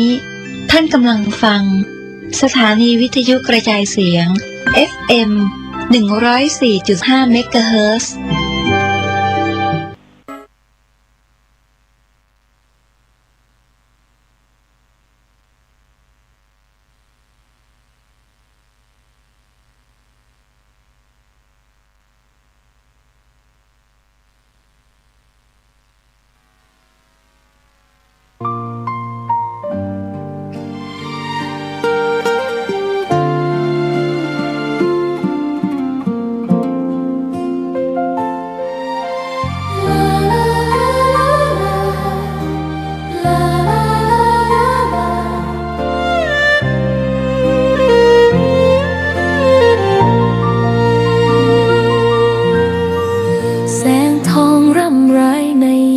อุตสายังเห็นพระเมตตาอยู่ทุกแห่งหนน้ำพระทัยฉโลมใจคนทั่วพื้นแผ่นดินยังอบอุ่นรอยยิ้มพระพักตร์ยังส่องแสงในดวงใจไทยไม่ลืมเสียงสายลมแผ่วเบาเหมือนเอ่ยคำปลอบว่าพระองค์ยังอยู่ใกล้ขอกราบแทบบาทด้วยรักนิรันดร์น้ำตาหลั่งพลันจากใจคนไทยแม้เสด็จสู่ฟ้าไกล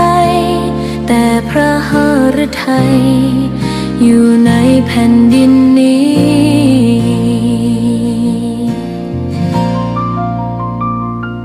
สวนดอกไม้ยังบานดังวันเก่าราวกับเจ้าดอกไม้รู้ว่าพระองค์จากไปแต่กลิ่นหอมยังพัดผ่านใจให้ระลึกถึงพระเมตตาแผ่นดินนี้ยังส่องสว่างด้วยพระคุณอันยิ่งใหญ่ขอเดินตามรอยเท้าแห่งพระแม่ไป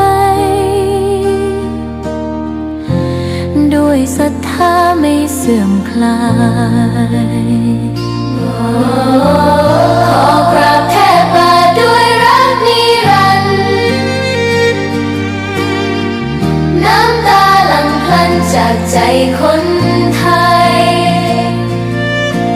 แม้เสด็จสู่ฟ้าไกลแต่พระหฤทัยอยู่ในกฐินทานคือสังฆทานบุญทานยิ่งใหญ่ขอเชิญร่วมทำบุญทอดกฐิน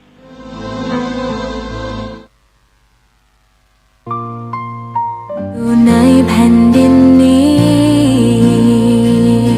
ดวงใจไทยทุกดวงขอพักดีขอถวายรักนี้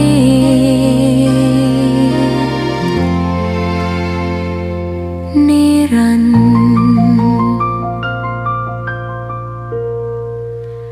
แด่พระพันปีหลวง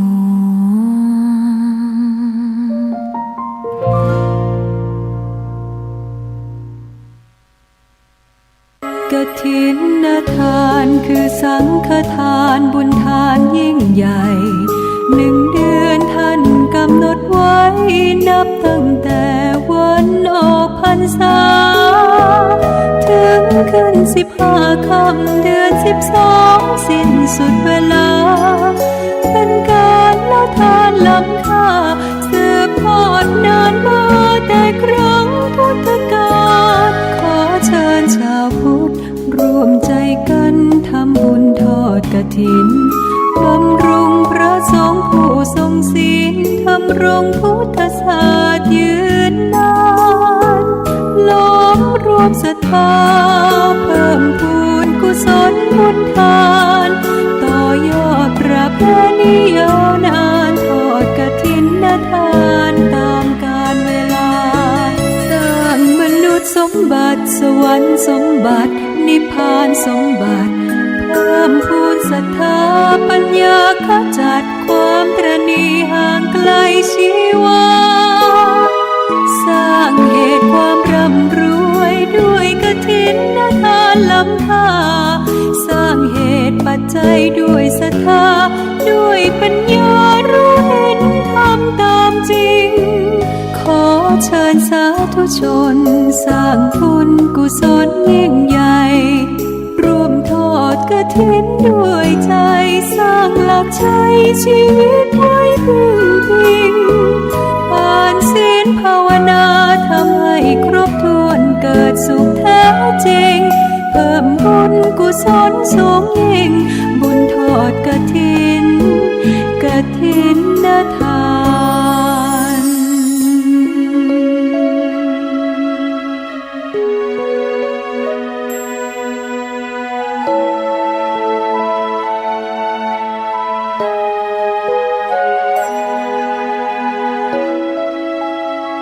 สร้างมนุษย์สมบัติสวรรค์สมบัตินิพพานสมบัติเพิ่มพูนศรัทธาปัญญาขจัดความตระหนี่ห่างไกลชีวาสร้างเหตุความร่ำรวยด้วยกฐินทานล้ำค่าสร้างเหตุปัจจัยด้วยศรัทธาด้วยปัญญารู้เห็นทำตามจริงขอเชิญสาธุชนสร้างบุญกุศลยิ่งใหญ่ร่วมทอดกฐินด้วยใจสร้างหลักใช้ชีวิตไว้พึ่งพิงทานศีลภาวนาทำให้ครบถ้วนเกิดสุขแท้จริงเพิ่มบุญกุศลสูงยิ่งบุญทอดกฐิน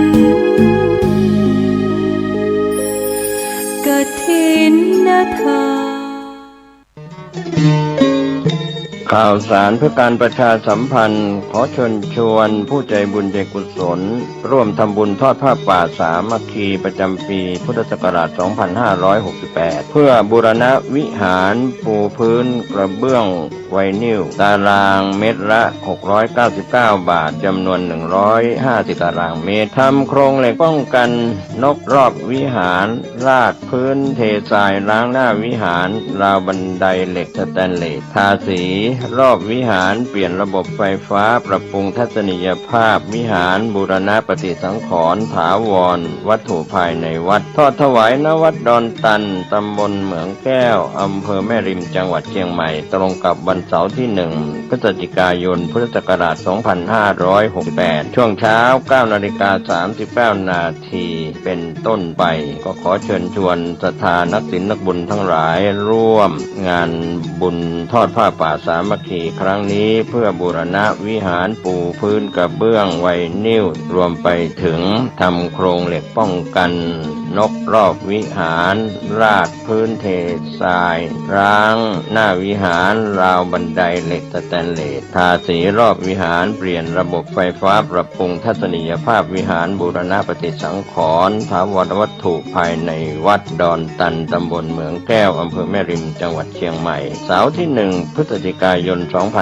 2568 นี้เชิญท่านร่วมงานร่วมบุญร่วมบริจาคได้บุญได้กุศลโดยทั่วหน้ากัน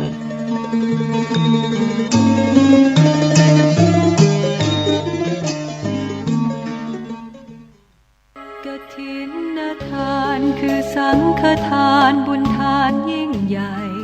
ขอเชิญร่วมทำบุญทอดกฐินสามัคคีถวายวัดทุ่งป่าเก็บตำบลหนองหานอำเภอสันทรายจังหวัดเชียงใหม่ในวันพุธที่ 5 เดือนพฤศจิกายนพุทธศักราช 2568 นี้สามารถทำบุญผ่านธนาคารกรุงไทยชื่อวัดทุ่งป่าเก็บเลขบัญชี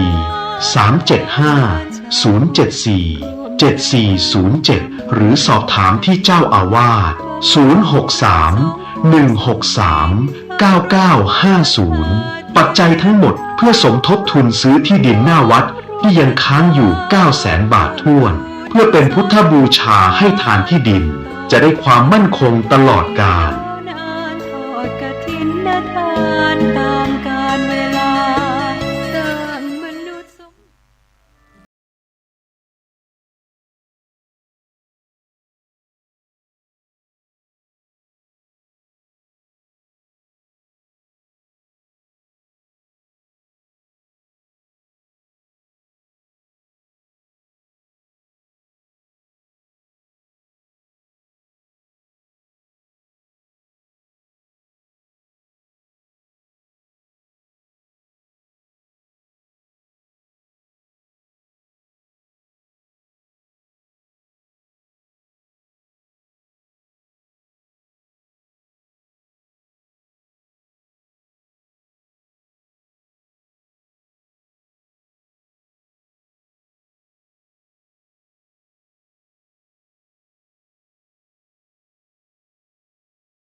เรื่องการเทศนาการเขียนการค้นคว้าซึ่งอาจจะเป็นเรื่องเฉพาะตัวแต่ก็สามารถฝึกขึ้นมาได้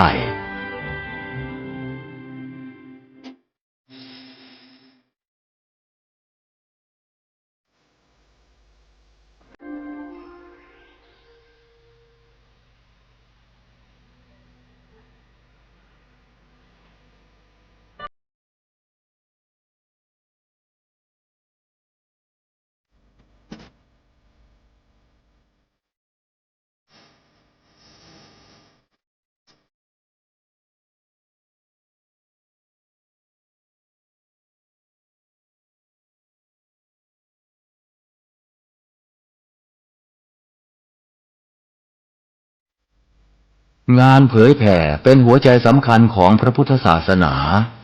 พระพุทธเจ้าอุบัติขึ้นมาบนเป้าหมายแห่งการเผยแผ่ความดีนำความดีไปแทรกไว้ในจุดที่มีความดีไม่มากค่อยๆเจือจางจนกระทั่งความไม่ดีนั้นหายไปเหลือแต่ความดีหรือมีดีมากกว่าไม่ดี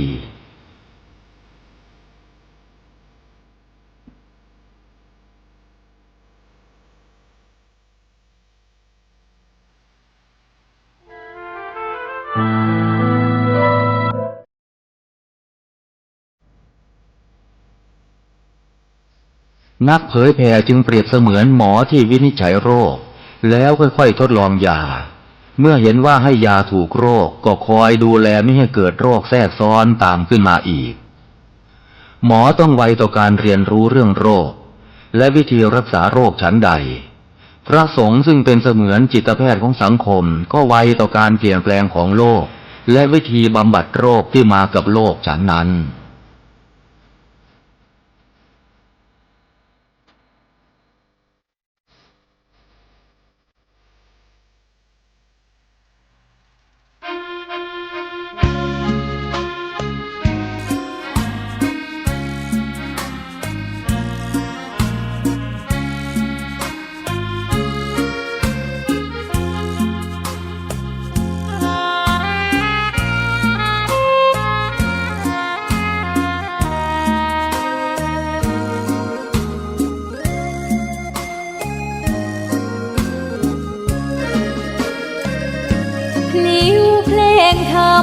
ถูกถ้อยคำเข้าถึงจิตใจฟังรายการวิทยุเสียงใสส่งถึงใจไปสู่ปลายนาสารธรรมน้อมนำมองพระศาสดาบอกผู้คนทั่วลาหันมาเข้าวัดฟังธรรมคลื่นเสียงนี้เป็นคลื่นธรรมะจากใจส่งถึงบ้านไกลบ้านไกลฟังได้สุขใจล้ำยามดึกดื่นค่ำคืนมีงานต้องทำเป็นคลื่นสารธรรมเน้นย้ำธรรมะเพื่อนใจเสียงคลื่นธรรมบอกหลักธรรมให้คลายความเหงาฟังเสียงธรรมะเบาเบาบอกเล่าถึงคนบ้านไกลสื่อธรรมะบอกลดละละวางด้วยใจสื่อไปถึงสวงในเข้าใจหลักธรรมหลักดีลิ้วเพลงธรรมผูกสัมพันธ์จิตใจร่าเริงฟังสาระธรรมะบันเทิงรื่นเริงในชีวิตยามวันว่างเดินทางไปเยี่ยมสถานีนัดพบกันน้องพี่วันนี้วันดีวันเสาร์สวดมนต์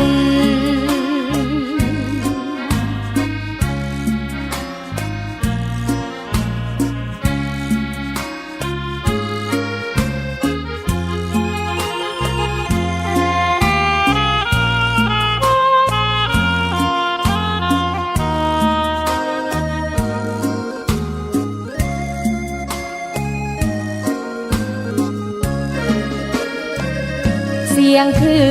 นธรรมบอกหลักธรรมให้คลายความเหงาฟังเสียงธรรมะเบาเบาบอกเล่าถึงคนบ้านไกลสื่อธรรมะบอกลดละละวางด้วยใจสื่อไปถึงสวงในเข้าใจหลักธรรมหลักดีพลิ้วเพลงธรรมถูกสัมพันธ์จิตใจร่าเริงฟังสาระธรรมะบันเทิงรื่นเริงในชีวิตยามวันว่างเดินทางไปเยี่ยมสถานีนัดพบกันน้องพี่